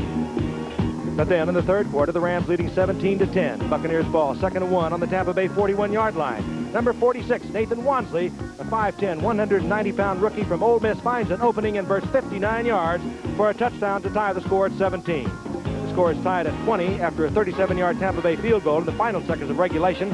Then the Rams had the ball in the 4th play of the overtime. 1st and 10 on the Tampa Bay 42-yard line. It was Dickerson once again, 42 yards for a touchdown to win the game. The Rams taking it over the Buccaneers 26-20. Once again, halftime in the Kingdom. Both teams have reappeared on the field and will be getting underway very shortly as ABC's NFL Monday Night Football will return after this message from our local stations. Stay with us. Quarterback Dan Fouts has had a lot of time to throw the ball throughout the first half. More time than I think he anticipated. However, good coverage by the Seattle secondary, and Fouts is 10 of 15 for only 110 yards.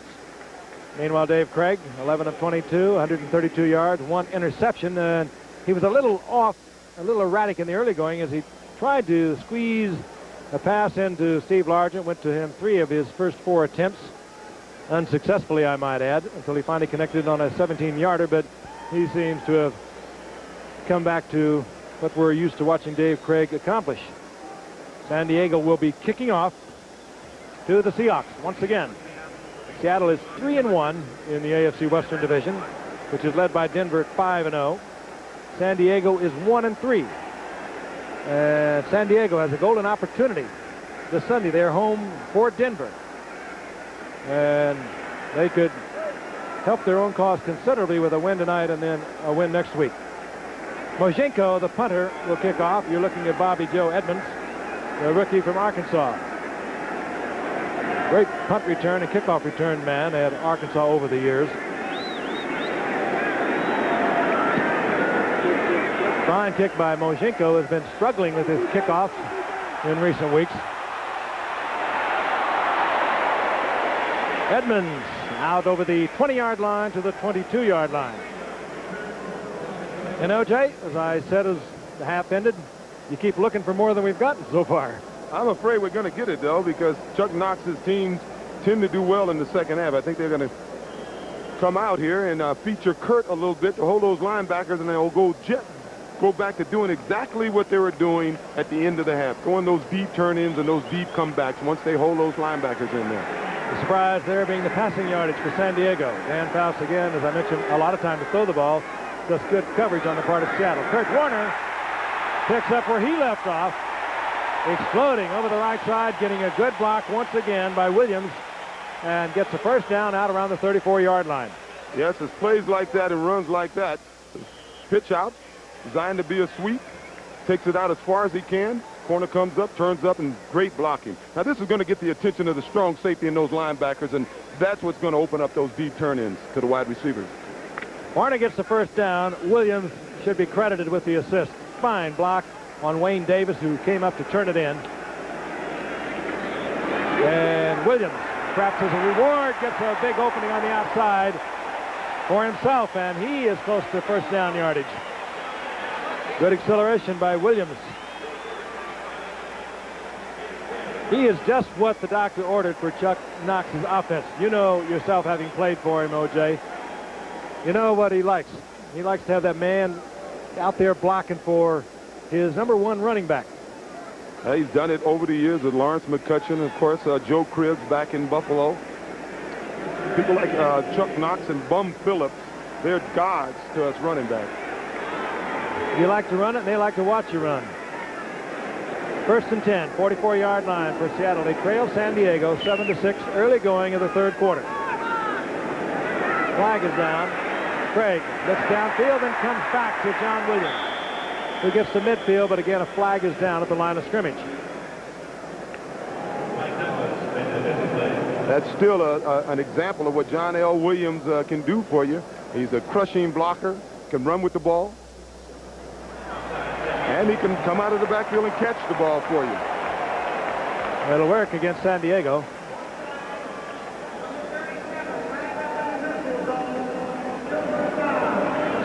That was Jeff Dale again up there, and probably anticipating the pass. It probably was a safety blitz. He encroached into the neutral zone. The Seahawks will take the penalty, which amounted to the same amount of yardage, but they keep it at first down. The only man who has won over 100 games at the collegiate level, he did that at San Diego State and Whittier, and also at the professional level, Don Coryell.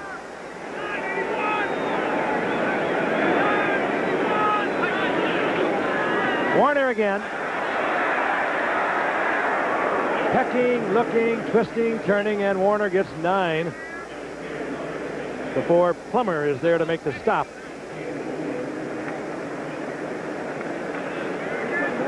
If you join the slate, Warner has been much of the offense, that time over the left side and getting up to within a yard of the first down. Well, one thing about it, if you have a blitzing defense, it won't do you much good if a team is running at you.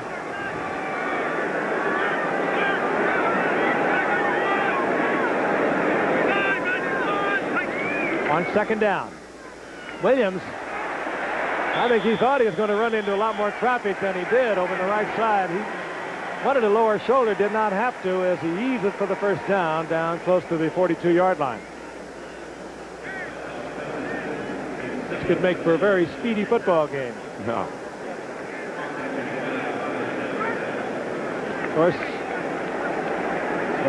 they always say if you can run the football, that's when you can throw the football. Meaning, of course, when you got a team thinking run, you come with the play action. That's when you can beat them deep and beat them often. The play action. And Warner doesn't handle the football, and a flag is down. A pair of flags are down. Holding Seattle.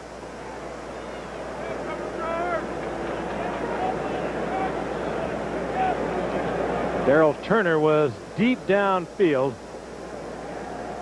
and Craig took a quick look at him, but he was covered well, so he checked it off. Number 76 on the offense, still first down. Boshart Over the left side, you'll see it over the left side of your screen. Yeah, take a look on your left side of your screen. He's trying to block Chuck Ian. Ian's got position on him. He's hooks him with his left arm. Definitely a holding call. Pretty almost strangled him. First down and 20. The Seahawks backed up to their own 48-yard line.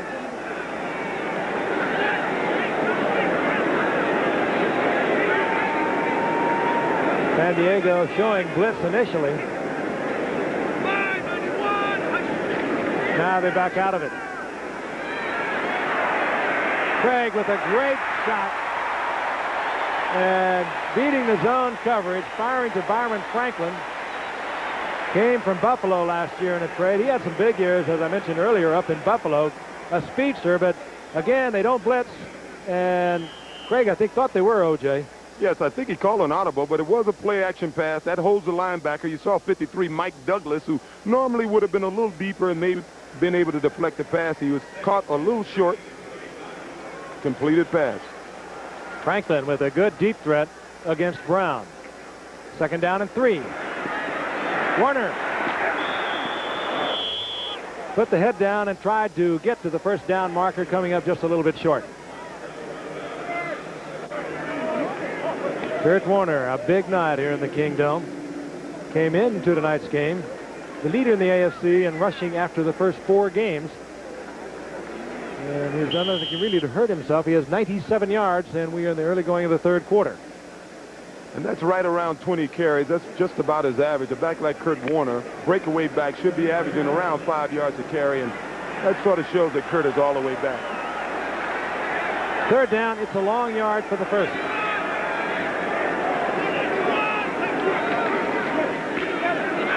Warner.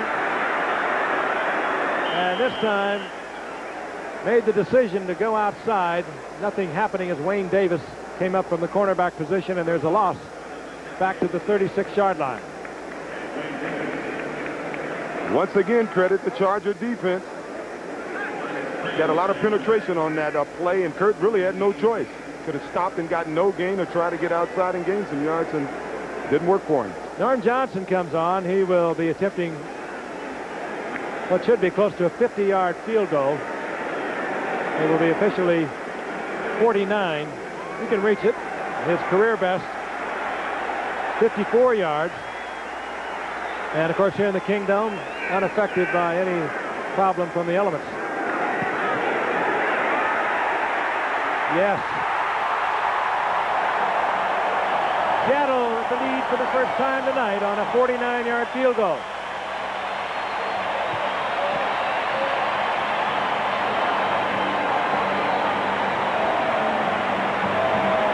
"54-yard field goal." They credit Johnson. So he is back on the kind of stride that he had in 1984 when he was a Pro Bowl kicker. Lionel James is deep for the Chargers, who trail for the first time tonight. This crowd is into it. Johnson hangs it high and deep. Norm Johnson really pumped up. I'll tell you, O.J., the 54-yarder he kicked a while ago, it could have gone 60. Yeah, it went all the way to the net. The net is at least 5-6 yards behind the goal post. It had enough height. Yeah, it easily could have gone 60. Now it's up to Dan Fouts to quiet down these fans. A sellout crowd of over 64,000 on hand. And he goes with a quick count. Joyner out to the 25-yard line. Gain of 5. Joyner had a 2-yard pickup earlier. Came into tonight needing 19 yards for his record. Well, this may be a big break for San Diego. The best defensive back, with the exception of Ken Easley, Terry Taylor, number 20, appears to have he may have a cramp, or he appears to have a knee problem. He's the guy that they'll use on man coverage. Normally they'll put him on the best receiver, maybe Wes Chandler or Gary Anderson, and the rest of the defensive backs will play some type of zone. Quick look at Joyner, who now needs 12 yards to break the record of Don Maynard for career yardage, and they are now looking at the left knee of Terry Taylor, who does appear to be all right.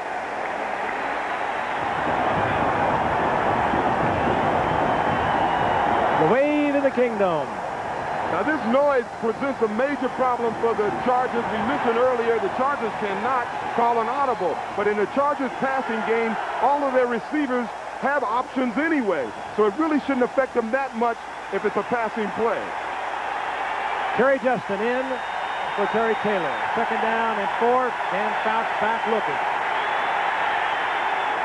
Joyner wide open, and that should be the record. Joyner out at the 45-yard line, and Joyner has now passed Don Maynard's career mark. Maynard held that mark at 11,834 yards. Joyner in 18 years. And I think the most impressive statistic is that he has not missed a football game going all the way back to 1973. 3 receptions on the night now for Joyner. 27 yards. And again, Pete Elliott from the Hall of Fame in Canton, Ohio, on hand to congratulate Charlie Joyner. Good football fans here in Seattle on their feet applauding the efforts of Charlie Joyner. Well, that's what I was going to say. They may get noisy and make it tough on an offense, but they appreciate good football. That was just about as loud as Steve Largent's applause. And lost in the thunder of it all is the fact that Dan Fouts has now moved the Chargers up to the 45-yard line.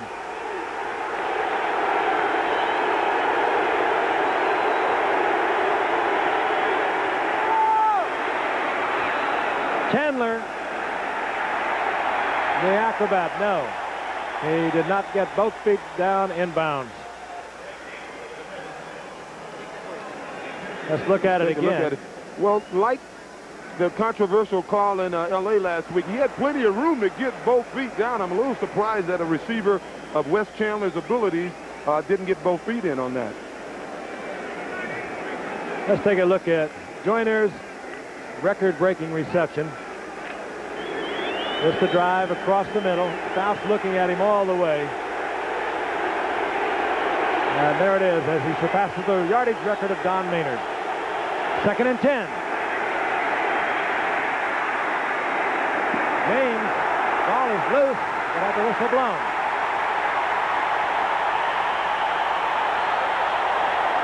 Eugene Robinson comes out of the pack. Yes. Well, they're going to debate if James was down, but he had the misfortune of running into number 45, Kenny Easley. And I don't think there's a more physical defensive back in football than Kenny Easley. As you see, James would have gotten good yardage on this, but number 45, and when Easley hits you, he tries to hurt you. He may have been down, though, Frank. It was very close. But they have given the ball to Seattle at midfield. Eugene Robinson recovered the ball. We'll look at it from the reverse angle, and perhaps we can see it a little bit better. James comes in. He's hit. He still has the ball. He's covering it up.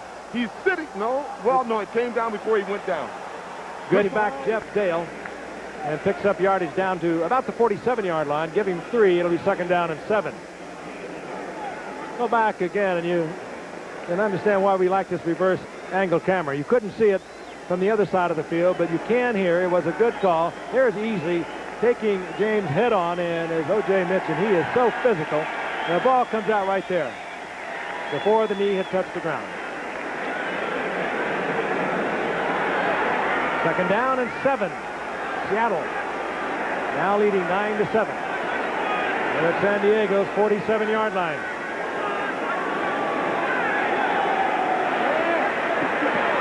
In and out of the hands of Darrell Turner. Argent working left, Turner right, and what a combination it is.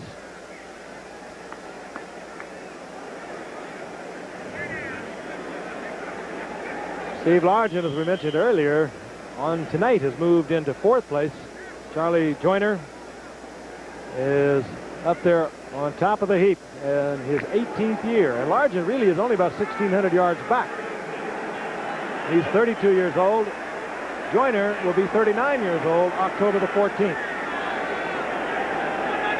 Largent tonight, 3 receptions, 63 yards. 3rd and 7. Going deep. Franklin with a great catch.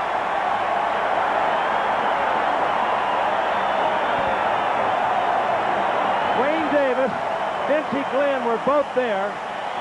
Byron Franklin, who had a couple of really big years with Buffalo and came late last year. Somehow came away with that football, taking it away from Wayne Davis and Vincey Glenn. As you can see, he's running a simple fly pattern. This is a, hey, I'm faster than you type of pattern.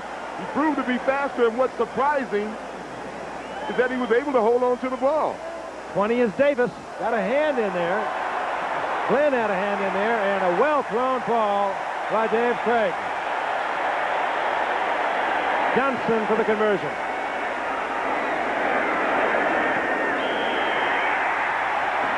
Seattle extending their lead. And a 46-yard touchdown pass, Craig to Byron Franklin. Here it is again, and just blazing speed, and Franklin does give that dimension to Seattle. Along with Darrell Turner, they can put some speed on the outside. A partisan crowd still applauding the efforts of Byron Franklin, who took a 46-yard touchdown pass a moment ago from Dave Craig to move the Seahawks into a 16-7 lead. Franklin, who a couple of years ago had 69 receptions with Buffalo, he came in a trade in midseason a year ago. Set to kick off, Norm Johnson for Seattle. Deep, Lionel James and Gary Anderson. Another booming, towering punt by Johnson. This time James will bring it up, but not far. The ball's loose.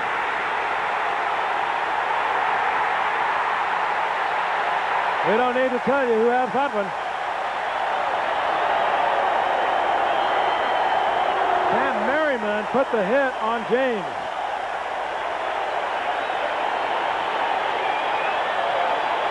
Watch again.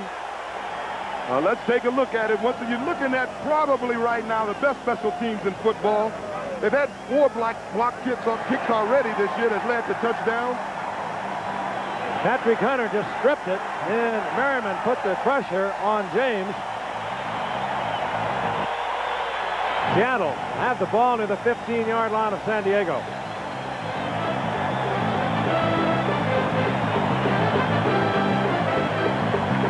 When the wheels come off, they come off quickly. One of the most intense individuals in this game you'll ever find, Don Coryell. Well, that's Lionel James. He's a competitor. He's trying to make something happen, but against the special teams like the Seahawks, when the ball's kicked in the end zone, I would keep it in the end zone. The ball near the 15-yard line, first down and 10. We're a couple of minutes from the midway point here in the third quarter. That's Largent. So quickly, and again, victimizes Wayne Davis. Turner beat Wayne Davis in a 49-35 victory a year ago for 3 touchdowns. A year ago, Darrell Turner worked on Wayne Davis. They found him once again. They found him on a 46-yarder with Byron Franklin. They have now beaten him with Largent. And that TD moves Largent into a tie for 6th place on the NFL career receiving touchdown list. He's doing it all tonight. I tell you, it's difficult to blame Wayne Davis on that. That was about as well a thrown ball as you can have. Dave Craig put it right on the numbers. Norm Johnson back out for the conversion.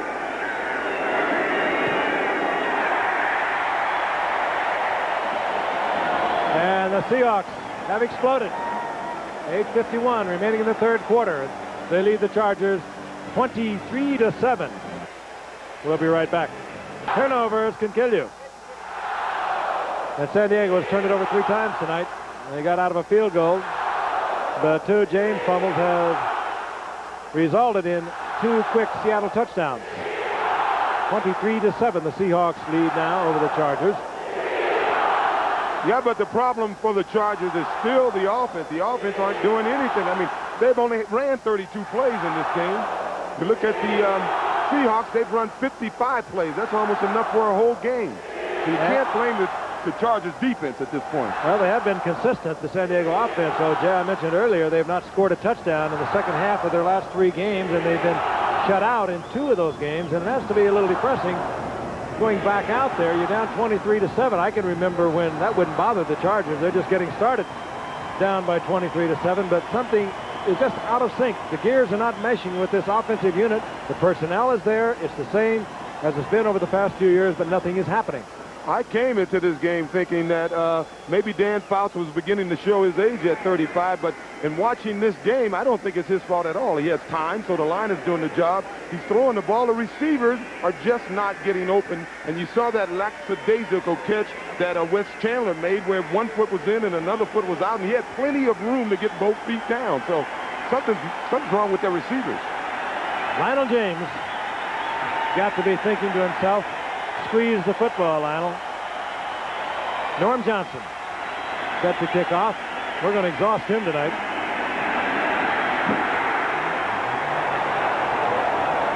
James to the 3-yard line. Smart move. This time better advised. He stays in the end zone, and San Diego trots their offensive unit out to the 20-yard line. The Seahawks fans, they're booing. They want him to come out. This telecast, presented by authority of the National Football League, is intended for the private use of our audience. Any rebroadcast or other use of the telecast without the expressed written consent of the National Football League is prohibited. 8:44 remaining in the third quarter. Big job ahead for Dan Fouts. And a flag before the ball was snapped. Movement. Number 63 on the offense. Still first down. It begins to snowball after a while. Jim Leonard, who is in there because of a back problem to Sam Clapham, the left guard, who ordinarily starts for San Diego. He was caught moving and not taking the proper set. Now it's first down and 15.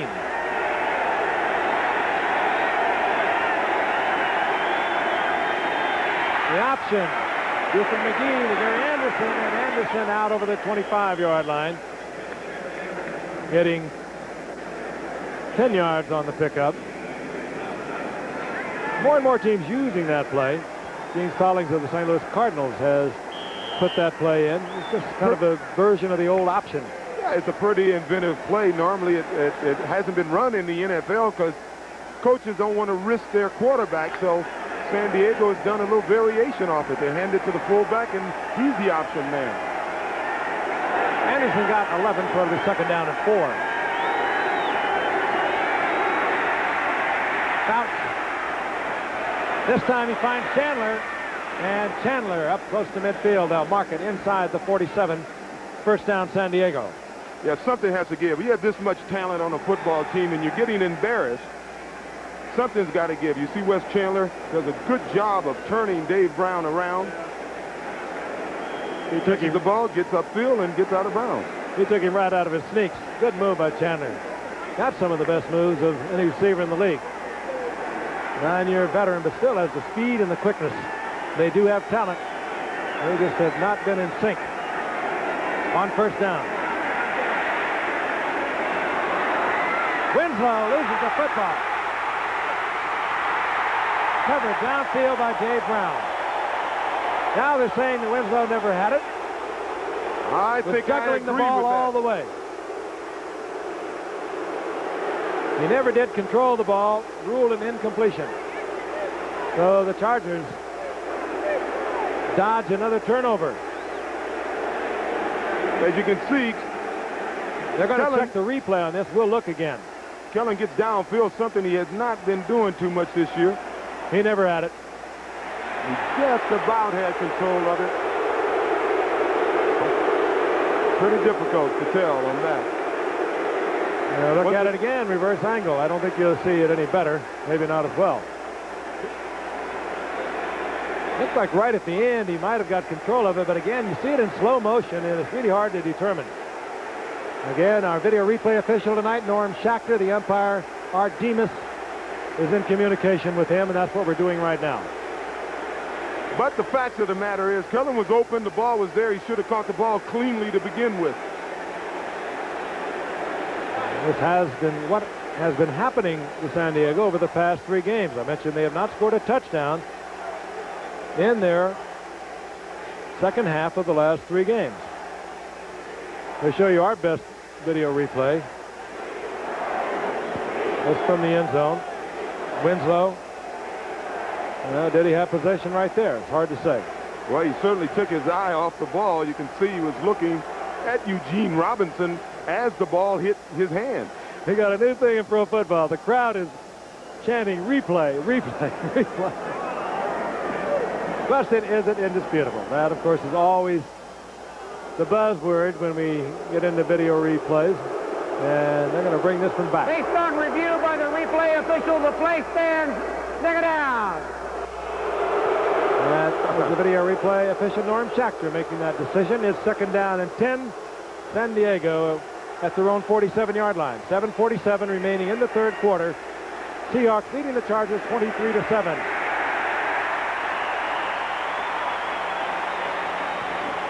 McGee, maybe a yard. It'll be 3rd and long now for Fouts.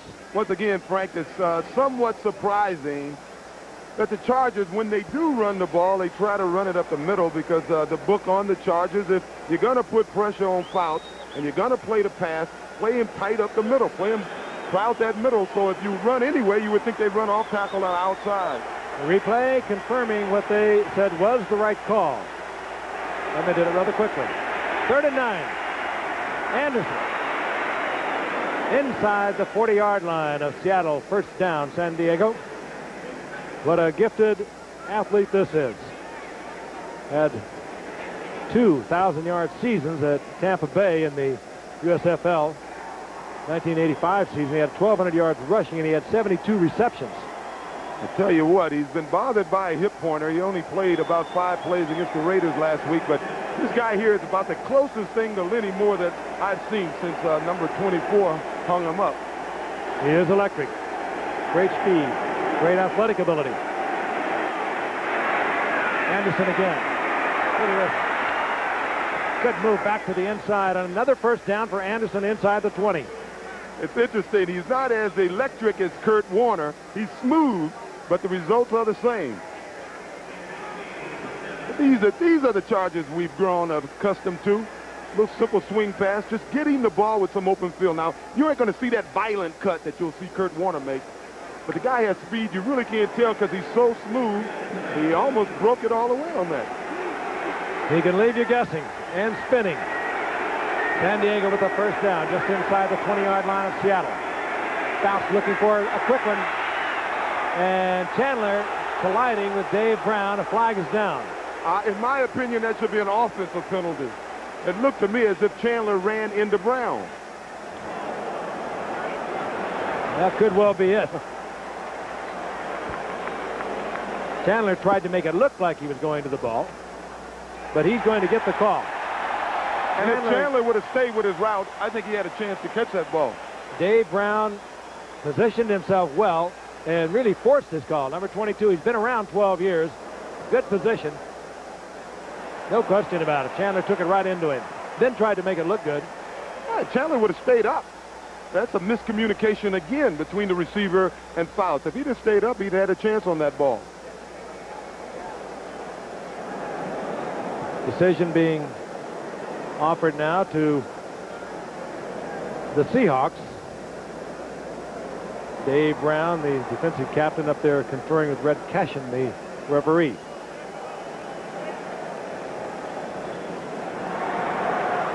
Here's Red. Interference. Number 89 of the offense. Still 1st down. And it'll be 1st down and 20, and they moved it back to the 30-yard line. I'm sorry, Frank, but actually this may work to the Chargers' favor. Now they're back to the 30-yard line, and it's really got more room to throw the football, more room to work in, and it's obvious at this point in the game they have to throw the football. Anderson is right. Gary Anderson. To the left is Wes Chandler. That's Kellen Winslow in motion. Fouts almost picked off, trying to squeeze it into Chandler, working against Dave Brown once again. They're working against the old gray-haired Dave Brown, former Pittsburgh Steeler, who came here in the expansion way back in 1976. He just rolls on. The ball looked to be a little short, but Jeff Bryant had a hand on Fouts, so he didn't have much time to set and throw. Chandler did his job. He turned Brown around, but as O.J. mentioned, there was a lot of hot breath from Jeff Bryant breathing on the neck of Dan Fouts. 2nd down and 20. And Jacob Green was offside, but was he drawn off? Because a pair of Seahawks both came off at the same time. Encroachment, number 79 of the defense, still second down. Not happy, Jacob Green. Well, you better watch himself. He ran in there and grabbed Fouts. You know, Fouts don't like that. I saw him fighting Howie Long last week. You talk about a match that should be stopped. How high did he lift him before Dan said, put me down? Second down and 15 following the penalty. Ball just inside the 25-yard line. Blitz, Seattle. Fouts reads it. Looking for Anderson. And he goes up with Terry Taylor, and another flag comes down. Once again, that could be an offensive penalty. Now this is going to go against Taylor. Oh. You get one-on-one when you get that blitz, and Seattle was bringing everybody. Taylor was trying to stay with Gary Anderson. Let's take a look at it again. We'll watch it from the end zone. Gary is running a straight-up fly pattern, and once again, it's you against me. Who's got the most speed? Taylor appeared to have good position on him. I don't see it. Now, the replay was shown in the end zone here in the Kingdom. The crowd didn't see it either. In any event, it's first down, goal to go. San Diego at the 4-yard line. Another look at it. They probably said that Taylor was leaning in to Gary Anderson.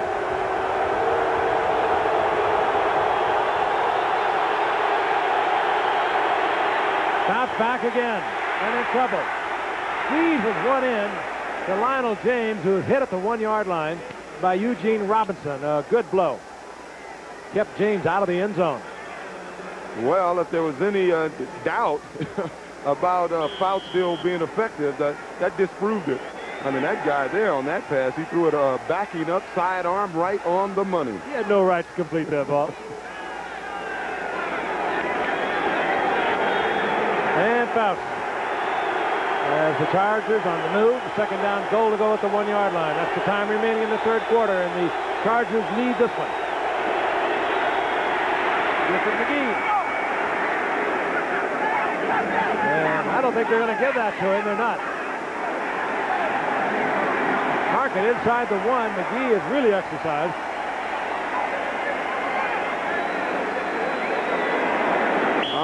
Very interesting call. It was a variation off that option play that they run. McGee decided to keep the ball. Maybe it was designed for him to keep the ball all the way.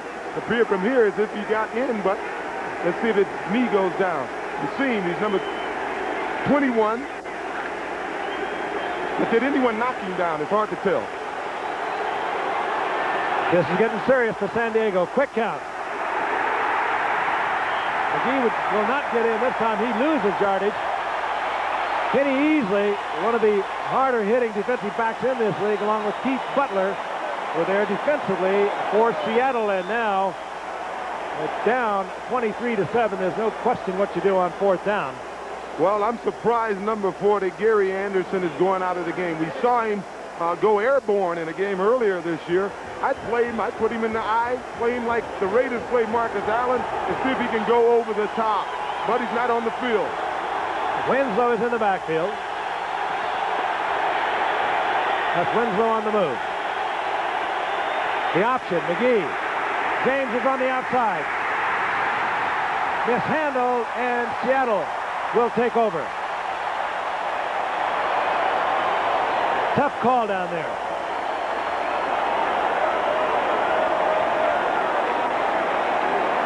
Kenny Easley is down for Seattle, and they're looking at Kenny Easley. Here's the option. There's Easley, 45. He's really playing for the option. At the last minute, he decided to take the... But it does to be a rather serious injury to the left knee of Kenny Easley. Meanwhile, Seattle has taken over with 3:22 remaining in the third quarter. They'll have the football back near the 5-yard line.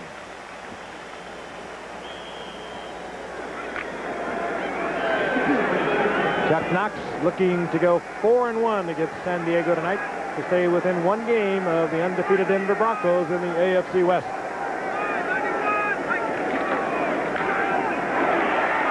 John L. Williams, the rookie from Florida, who has already shown us time and again tonight he is a superb blocker. He has also shown considerable skill at running the football, and he's not a bad receiver. A lot of talent in a #1 draft pick package. Baseball tomorrow. Al Michaels, Jim Palmer will be in Boston as the American League Championship Series gets underway. Fred Warner. Flag is down, and Warner is up to the 10-yard line. Ian and Gary Plummer in there defensively for San Diego.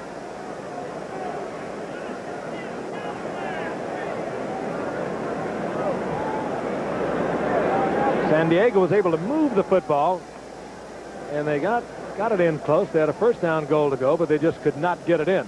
Well, they look like they finally got their offense on track. What's interesting, if you look at the score, they'll eventually need a field goal. Illegal use of the hands. Number 76 on the offense. Still second down. Of course, that's assuming that they stop the Seahawks from scoring again. Only time will tell. San Diego will take this penalty. They'll move it half the distance to the goal. And down will remain the same, so rather than having a 3rd down and 6, San Diego has elected to leave Seattle with the 2nd down and 11. Could have taken that either way.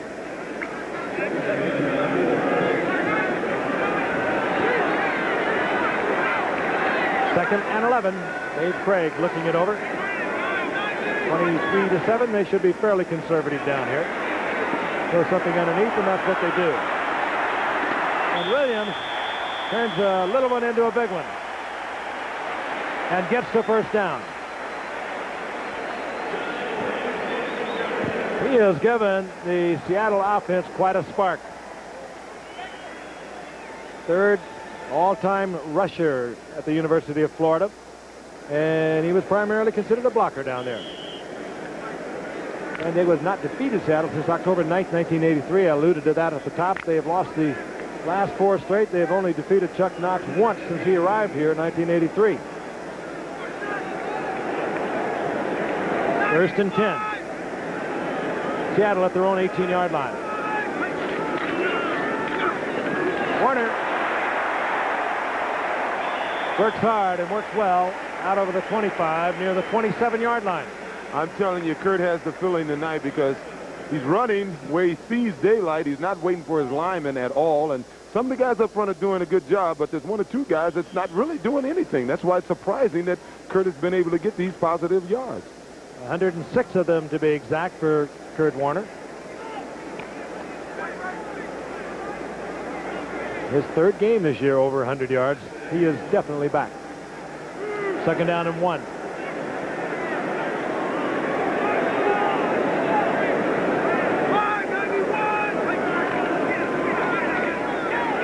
John Williams tried to go outside. Nothing happening. Donald Brown, the cornerback, the rookie from Maryland, up there defensively along with Fred Robinson.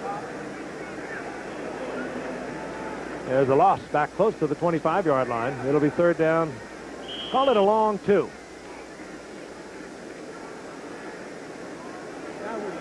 Head towards the final minute remaining here in the 3rd quarter. Seattle controlling the football. Moving from their own 7-yard line. Taking valuable time off the clock and away from San Diego.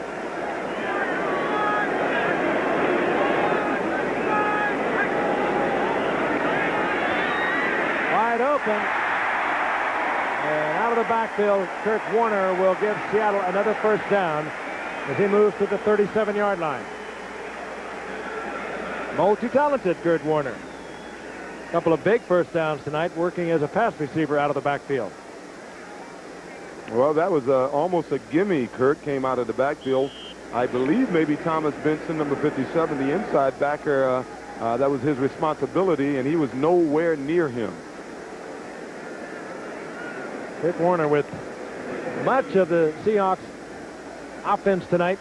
You weren't with us earlier. Steve Largent set an NFL record when he caught his first pass tonight, 17-yarder. He has now collected at least one pass in 128 consecutive games. As we look at Warner again, a flag is down, but Warner stays on his feet. Hard work by Warner to the 40-yard line. Again, a flag is down. I think they may take this one away from Kurt. Now a late flag flies after the play was over. 22-yard pickup in which Warner traveled about 40. Yeah. Well, that says something about this Seattle Seahawks offense. Last year, all of last year, they only had 4 runs over 20 yards. This would be the 7th run. Lined up in the neutral zone. Number 90 of the defense. That penalty is declined. Unsportsmanlike conduct. Number 32 on the defense. That penalty will be enforced. 1st and 10. So the scamper by Warner stands. Donald Brown, the rookie from Maryland, is guilty of unsportsmanlike conduct against Kurt Warner, and they marked that off all the way down to the 26-yard line. Maybe just a little bit of frustration by these Chargers, but let me tell you something. On that run, Kurt Warner, as I said earlier, he doesn't care what his offensive linemen are doing. He took the ball and went the other way immediately. That's a little extracurricular activity by the, that's not much. That is frustration, but you don't do it. Yeah, he didn't hit him. You play this game with poise, and that's what you're supposed to do. On 1st down, 26-yard line. Warner again. Inside the 25, down close to the 22-yard line. Seconds ticking off here in the 3rd quarter on a Seattle Seahawks drive that began inside their own 10-yard line. There is the end of the 3rd quarter. We'll return. The expansion franchise back in 1976 has turned a lot of fans into pro football up here in the Northwest. And they have a lot to cheer about. They got a fine-looking football team, a team that was 8-8 a year ago, but they were 12-4 2 years ago. A team which Chuck Knox took to the playoffs in his very first year. He arrived here in 1983. Right now, the Seahawks, as we begin the 4th quarter, have a 2nd down and 7. The ball at San Diego's 23-yard line. Kurt Warner inside the 20-yard line, where it'll be 3rd down and 3. Warner, the workhorse tonight. And I think that's the way Kurt would want it. Maybe a little winded here, but that's when a runner will be at his best. When he gets a little winded, he gets a little tired. He doesn't think so much. He just reacts to what he sees. We've watched Kurt tonight. He's not been looking for blocks by his linemen. He's just reacting to daylight. And he's been doing a good job of it. The word we have on Kenny Easley, a hyperextended knee. 3rd down, long 3. Sargent is going to throw the ball if he can, trying to go back to his quarterback, but he looks downfield, and he finds Byron Franklin. I think Largent wanted to go back to Dave Craig. Craig was covered. Largent was very cool, kept it all together, looked downfield and found Franklin. Hey, Frank, Largent, I think, would have thrown that ball if he hadn't tripped. He came around. You'll see he's about to turn and throw. If he would have thrown, it may have been an interception, but he tripped.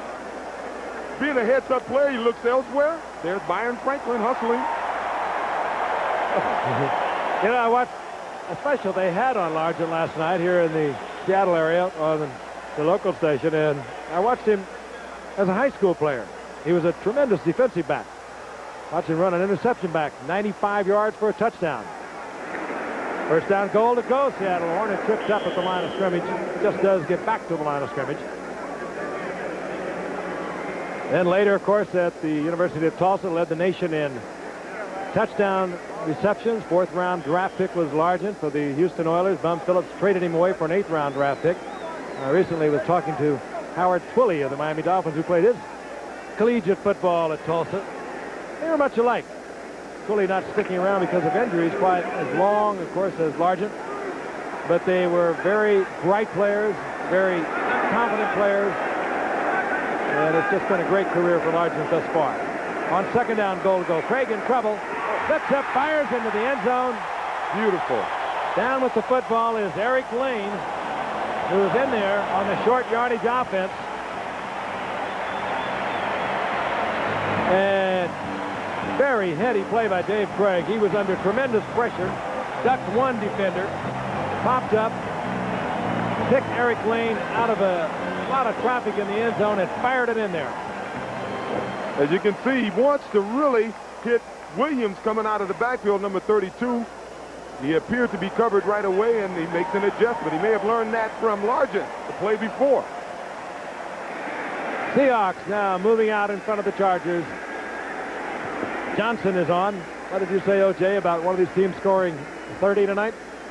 I didn't think they'd get to 30 this quickly.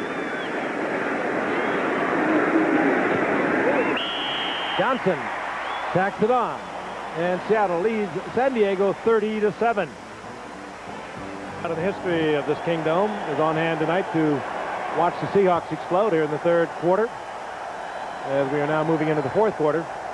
24 unanswered points. They also saw their favorite, Steve Largent, set an NFL record for consecutive games in which he has at least one reception. 128 of them.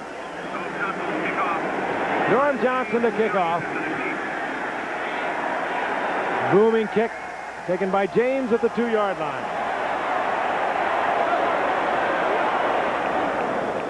Flag comes in late as you saw James, who has fumbled twice tonight, covering up that football. Eric Lane was down there to make the stop on James. I'll be joining Lynn Swan in Cincinnati for this one. Cincinnati bouncing back from a loss a week ago to Chicago. Boomer Esiason with a couple of touchdown passes to Chris Collinsworth as they defeated the Green Bay Packers. Holding indicated against San Diego.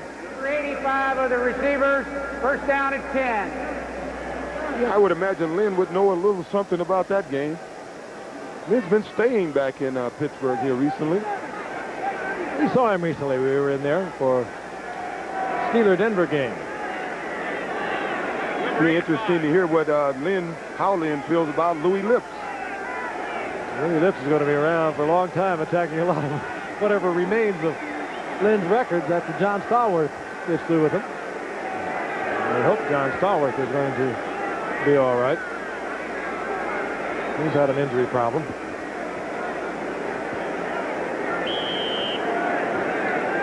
We'll mark it off against San Diego, and they'll begin at their own 8-yard line. A very intense Don Coryell looking on from the sidelines. His Fouts is back. And under pressure, gets the ball to Gary Anderson, and he's taken right there. Joe Nash, the nose tackle, sliding out from the center position to make the stop on Anderson. There will be a loss on that play. Do you think Chuck Knox and his defensive coach, Catlin, have any idea what the Chargers are doing? They have 7 defensive backs on the football field. Hurry up offense for the San Diego Chargers. They come back with the draw play. Lionel James upended. Good defensive play. Greg Johnson up there to make the stop. No huddle now for San Diego. Third down and 10. Fouts. That's Taylor. Yes, the interception. He did not drop it. Terry Taylor, and he is in pain. He could have fallen on the football as he dove for it. Fouts from the Chargers going with a hurry-up offense. Perhaps in an attempt to keep Seattle from changing their defensive personnel. Taylor, by the way, left the game earlier with what appeared to be a knee injury. Fouts trying to get it wide, trying to get it to Chandler. Taylor diving for it, fell on the football. We're not sure if that is what is causing his discomfort at the moment, but they are continuing to look at Terry Taylor.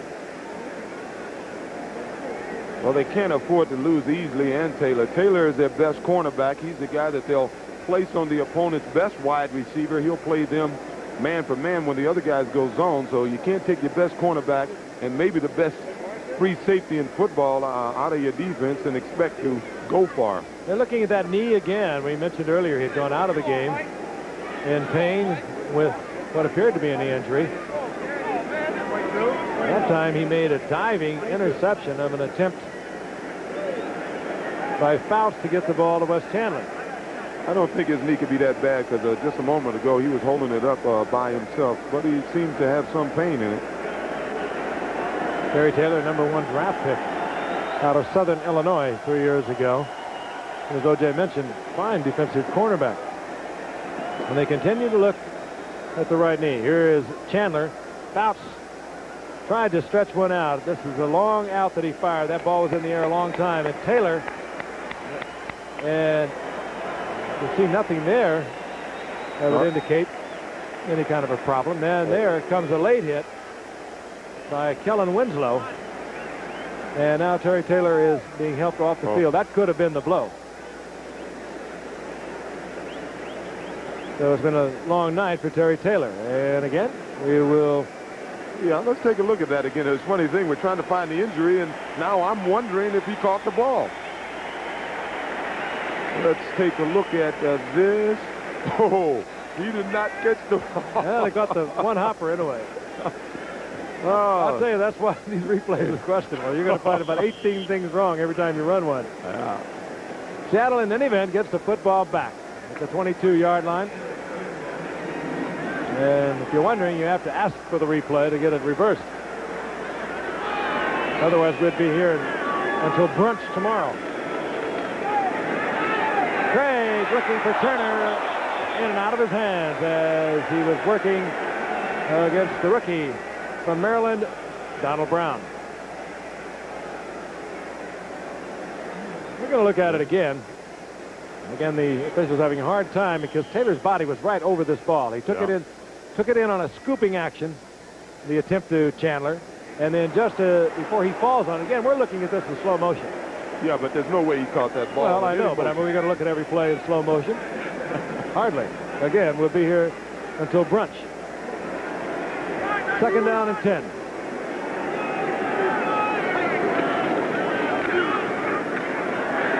Warner again. Oh, he's running so well tonight. It's a pleasure to watch. Great career at Penn State under Joe Paterno. Came up the #1 draft pick. Rookie year. Incredible. 1,449 yards. They're going to bring that one back. Yeah, that was unfortunate because I think I was going to say that's unfortunate because I think the holding penalty occurred after Warner had run by the lineman. Then, of course, the very first play of his second year, Warner went out with a knee injury, total reconstruction.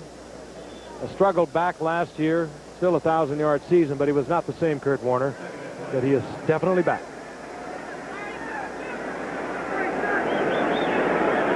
Second down and 20. Blitz by San Diego. Craig has a red. This will be picked off. Gil Bird bringing it back for San Diego and all the way back out to the 22-yard line. Craig and his receiver totally out of sync on that. Craig read the blitz perfectly. Well, Largent was trying to get inside. I don't know if Largent was at fault, but there was a lot of contact going on with Largent and the guy covering him on that play. He was trying to go to Largent, and Largent was tied up about 15, 20 yards downfield. He's trying to throw to 80, and if you'll see, well, we couldn't see it. It came in the screen real late, but Largent was being tied up over there. There's Largent there missing the tackle. Well, Gil Bird was much more open. Yeah. 1st and 10, San Diego. Their own 22-yard line. They'll try and get some life back into their offense. Fouts, again, a lot of time, and again it's picked off. Curry Justin, this time, picks off Dan Fouts.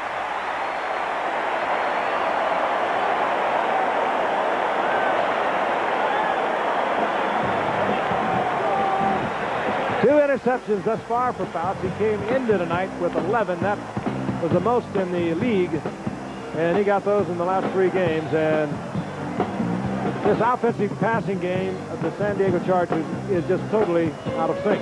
And I tell you again, Frank, I came here ready to looking at Fouts thinking, well, hey, at 35, he may be showing it. But this is not his fault. He's throwing against 7 defensive backs, and his receivers are not getting open. And they've been some of the best over the years. We're going to pause 5 seconds and allow our stations to identify themselves. Seattle leads 30-7, 10:57 remaining in the game, and they have a 1st and 10 at the 43-yard line of San Diego. Williams works the left side of the 41-yard line, a gain of a couple. It'll be 2nd down and 8.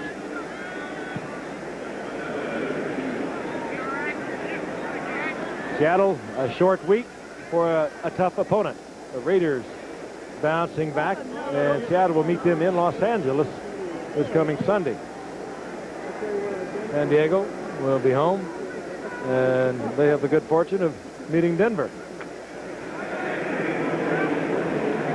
We'll see the Chargers and the Raiders later on November the 20th on Thursday night. 2nd down and 8 now for Seattle.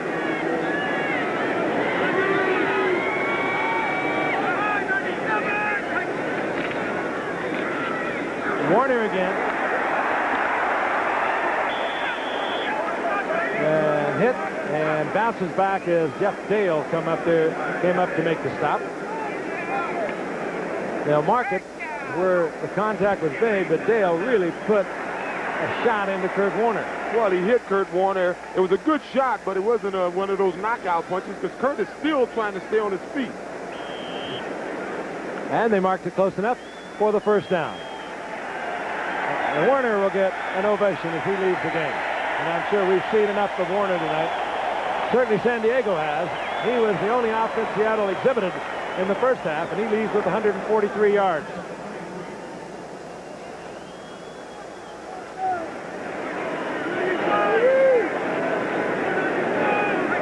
First and 10. Randall Morris. All the way to the 7-yard line as Kurt Warner's replacement takes it down to the 7-yard line. Fine run, and I'm sure Kurt Warner's on the sideline saying, hey, why couldn't I have had that? Yeah, well, let me tell you something about Randall Morris. Thus far this year, he's averaging over 20 yards a carry, and this certainly didn't hurt his average. He almost lost it there, maintained his balance, kicked in the afterburner, and that was his 4th carry of the season. He had 61 yards, as you mentioned, O.J. Pretty good average. 26 yards for Randall Morris. Yeah, it won't be long before you'll be saying to Chuck, hey, why aren't I playing? Probably tonight. Kurt who?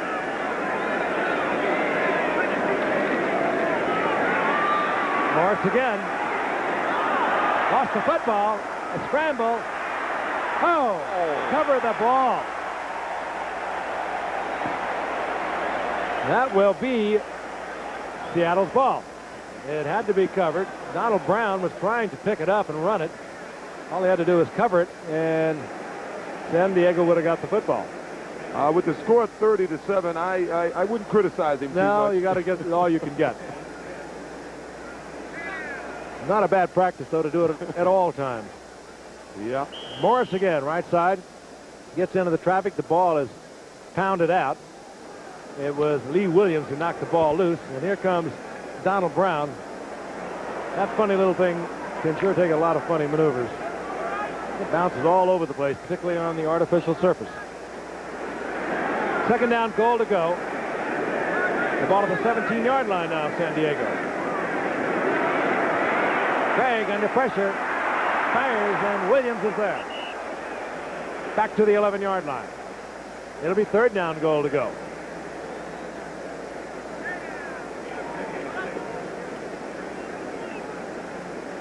And Williams will go off as the nickelbacks come in for San Diego, anticipating the pass. John Williams, a rookie #1 draft pick for Florida, looking awfully good tonight. And now he'll come back in.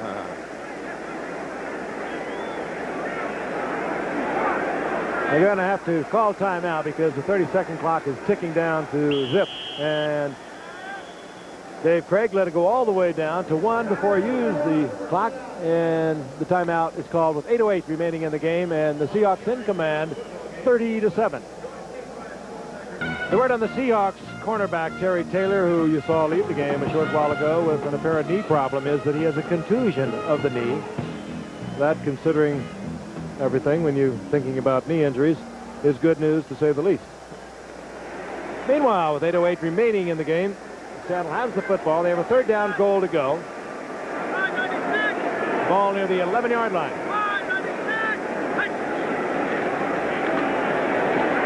Craig. Franklin to the 1-yard line. Good night for Byron Franklin. Ken Taylor made the stop.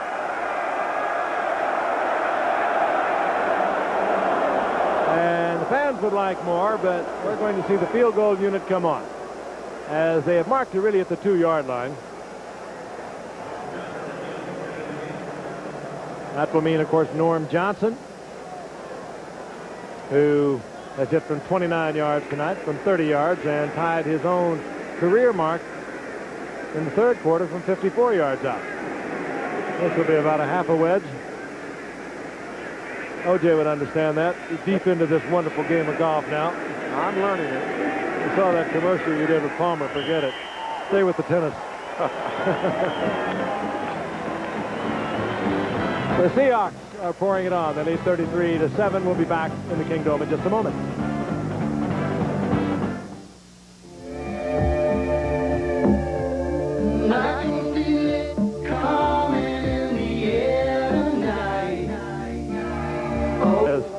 Tied the Seahawks record for most field goals in a game at 4.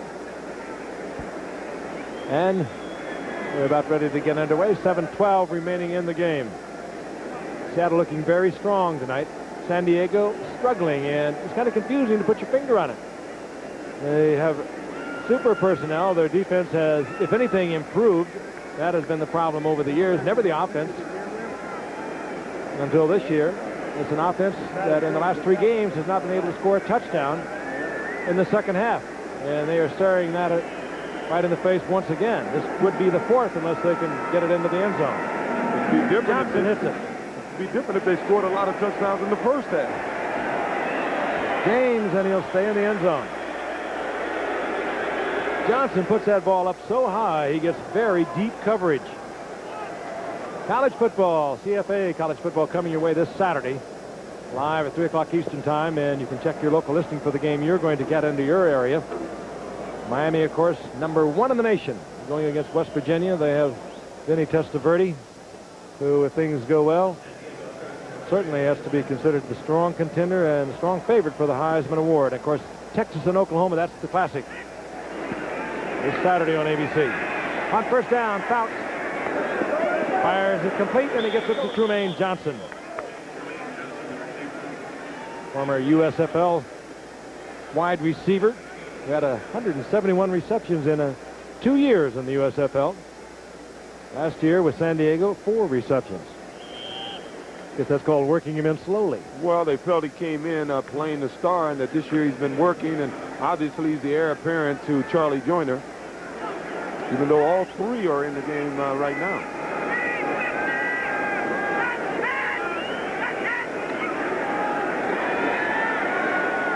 James, with the Seattle defense laying way back. James is able to exploit that defense down to the 48-yard line for a San Diego first down.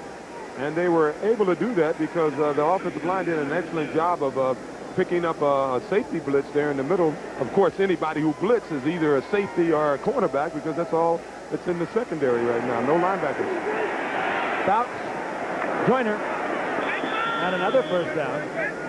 As San Diego continues to go without the huddle. Kerry Justin, who replaced Terry Taylor, made the stop.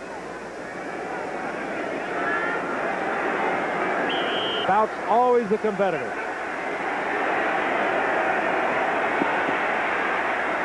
Tried to get it to Joyner, and is picked off. Bill Moyer, one of the nickelbacks, intercepts Fouts for the 3rd time tonight. Fouts now 14 interceptions. and hit after he released the ball. Just fortunate that he was even able to get it away. Not a well-thrown football, but again, he was under pressure. And here it comes. Number 57, and they're banging on him. Once again, if it wasn't for the fact that there were 7 DBs in the game, that ball would have just been an incompleted forward pass. But with 7 guys there, Moyer was able to just play center field and sit back there. Seattle gets it back at their own 29-yard line with 6:01 remaining. They'll work heavily on the clock now. This one is in the books. And Seattle probably already thinking about their encounter with the Raiders coming up on Sunday.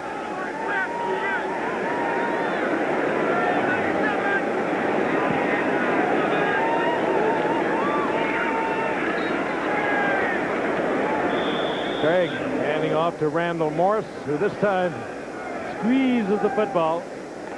Doesn't want to cough it up again. Out over the 30-yard line goes Morris. Well, so much for that 20 yards per carry average.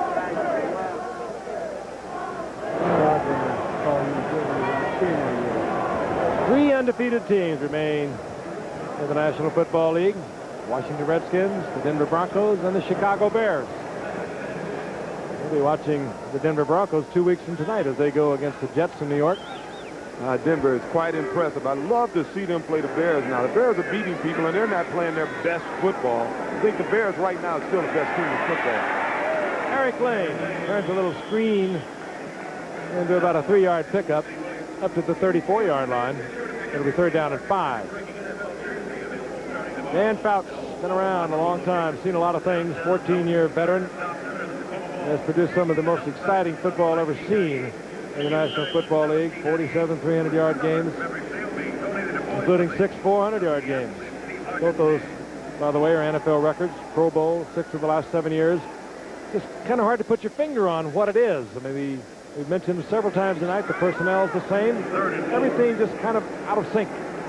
One kind of wonders if maybe that 2-head coach situation that they are currently using with Al Saunders and Don Coryell might be affecting this ball club all throughout the offense and some of the defense. And Byron Franklin is having a career game here today. If the Seahawks are thinking about making a trade now that they might not have Kenny Easley and Terry Taylor, they certainly have one of their receivers to shop around. As you were not with us earlier, I mentioned earlier that Al Saunders is the assistant head coach. That's how they list him, in charge of also receivers. And he is the man who communicates with Alex Spanos, the owner, and does the administrative work with Don Coryell. Ostensibly is just dealing with the football end of it. I know that's what he loves, but I wonder if it's working. 3:34, the clock is moving, remaining in Seattle on the move once again. Eric Lane working over on the left side, inside the 35, down to the 33-yard line. Speaking of assistant coaches, talking with Chuck Knox today, their strength and conditioning coach, Joe Vitt, is, according to Coach Knox, doing well after some serious cancer surgery, still hospitalized, but he is on the mend.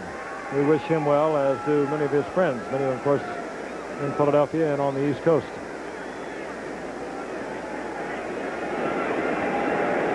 Big night for Largent. 4 catches, 78 yards, 1 touchdown. Caught at least 1 pass in his 128th game, new NFL record. Moved to 6th place in career touchdowns with 81. Moved to 4th place in career receiving yards, well over 10,000 now. Morris struggling to stay in bounds and keep the clock moving as it ticks down to 2:30. Largent also had a pass completion tonight to set up another touchdown to Byron Franklin. And next week may be another little milestone for Steve Largent. He only needs 6 more receptions to pass Charlie Taylor and become number 2 behind Charlie Joyner on the all-time reception list. More than that, a fine young man. Works hard. Probably the hardest working Seahawk they have on offense. Strong family man, deeply religious. No credit to this game. And he is rewriting certainly the Seattle record book, and he is having an impact on the NFL record book. By the way, no, you I'm are enjoying working, it. aren't you? Yeah, I didn't realize I missed it. Yeah, I'm having a good time. Hey, cards and letters to Mr. Swanson, ABC Sports, if you want me. No, just teasing, just teasing. Oh, no, I'm enjoying it. It's fun. I forgot how much I missed it. I wish San Diego would have given us a little better football game here, but it's been fun. So does Don Coryell. And a lot of people in San Diego who had high hopes. It's going to be a long year, as they're going to go to 1-4 when one of your rivals is 5-0, and the Seahawks are going to be 4-1. Seattle with the football. 3rd down and 3. Huge gaping hole, and Randall Morris burst to it to the 20-yard line. Clock continues to move, and Morris gets another Seattle first down. Well, he's quick, isn't he? He is quick. Third-year man out of Tennessee.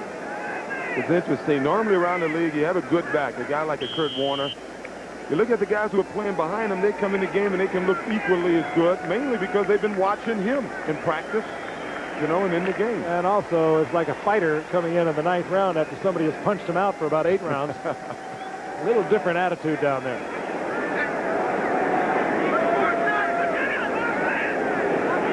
First and 10.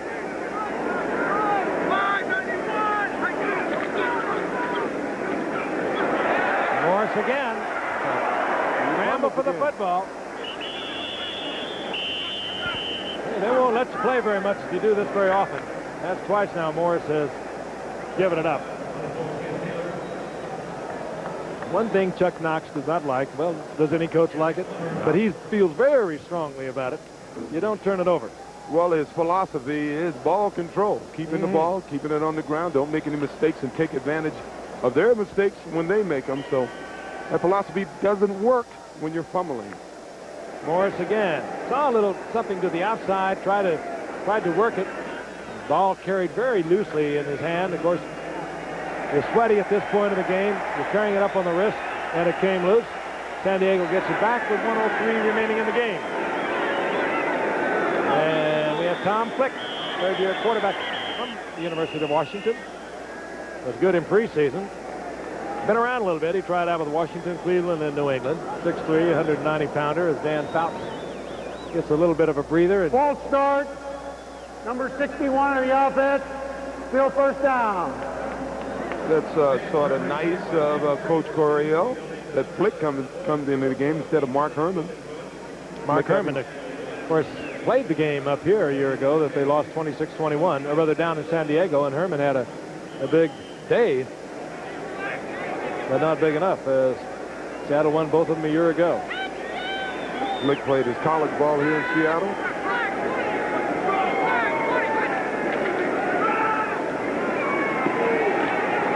Gary Anderson works out to the 17-yard line. A reminder, later tonight, Nightline goes to the Nevada desert for a rare close-up look at a nuclear test. And Ted Koppel talks with a top U.S. and a top Soviet official about the fight over a nuclear test moratorium. That's tonight on Nightline, following your late local news. As only Mr. Koppel can present it. He's something different. He's the best. Flick. Joyner pays the price of a high thrown ball. And is a little slow at just under 39 years in getting up. Truly remarkable. Amazing. Hasn't missed a game, O.J., since 1973. Yeah. It's one thing to have a quarterback maybe make it to his 39th birthday and still be active, and sometimes maybe there's a lineman or two who's done Or a it. kicker. I can't imagine a guy being a running back or a wide receiver being able to play to this late in his life. I mean, 39 years of age. I think he could work out some sort of a career by now. He's been a great one. He, of course, setting a record tonight for career yardage. Flag is down as Anderson gets the first down out over the 25-yard line, and the clock ticks down to 16 seconds. San Diego rushed the football tonight at this point to 49 yards. Seattle, 218 yards. More than that, they controlled the ball with 45 attempts. They'll bring it back. On the offense, still third down. Outside. San Diego, the down will remain the same. Well, I don't think we've figured out. I think you may have come the closest to it, Frank, mentioning that dual head coach situation with San Diego as to what's wrong with the Chargers. All I can tell you is the offensive line seems to be doing a very good job for them. And we know they got talent in the skilled positions, and there's no reason for them to be held to 7 points in this football game. And this will be, unless they get on the scoreboard with a touchdown, the fourth game. As Flick goes down, he's sacked back there. This will be the fourth game they've not been able to get a touchdown in the second half at all. And they have now been shut out if they do not get any points here in the second half. 3 of those 4 games. It's frustrating for Don Coryell. He lives by the offense, leads in it so thoroughly, and they lose big tonight to Chuck Knox and the Seattle Seahawks. Seahawks looking strong. Raiders starting to come back as we look again at Steve Largent, and of course Denver on top at 5-0 and very strong. Tough division out here in the AFC Western Division. Once again, the final score: Seattle defeats San Diego 33-7. Our ABC Sports exclusive has been brought to you by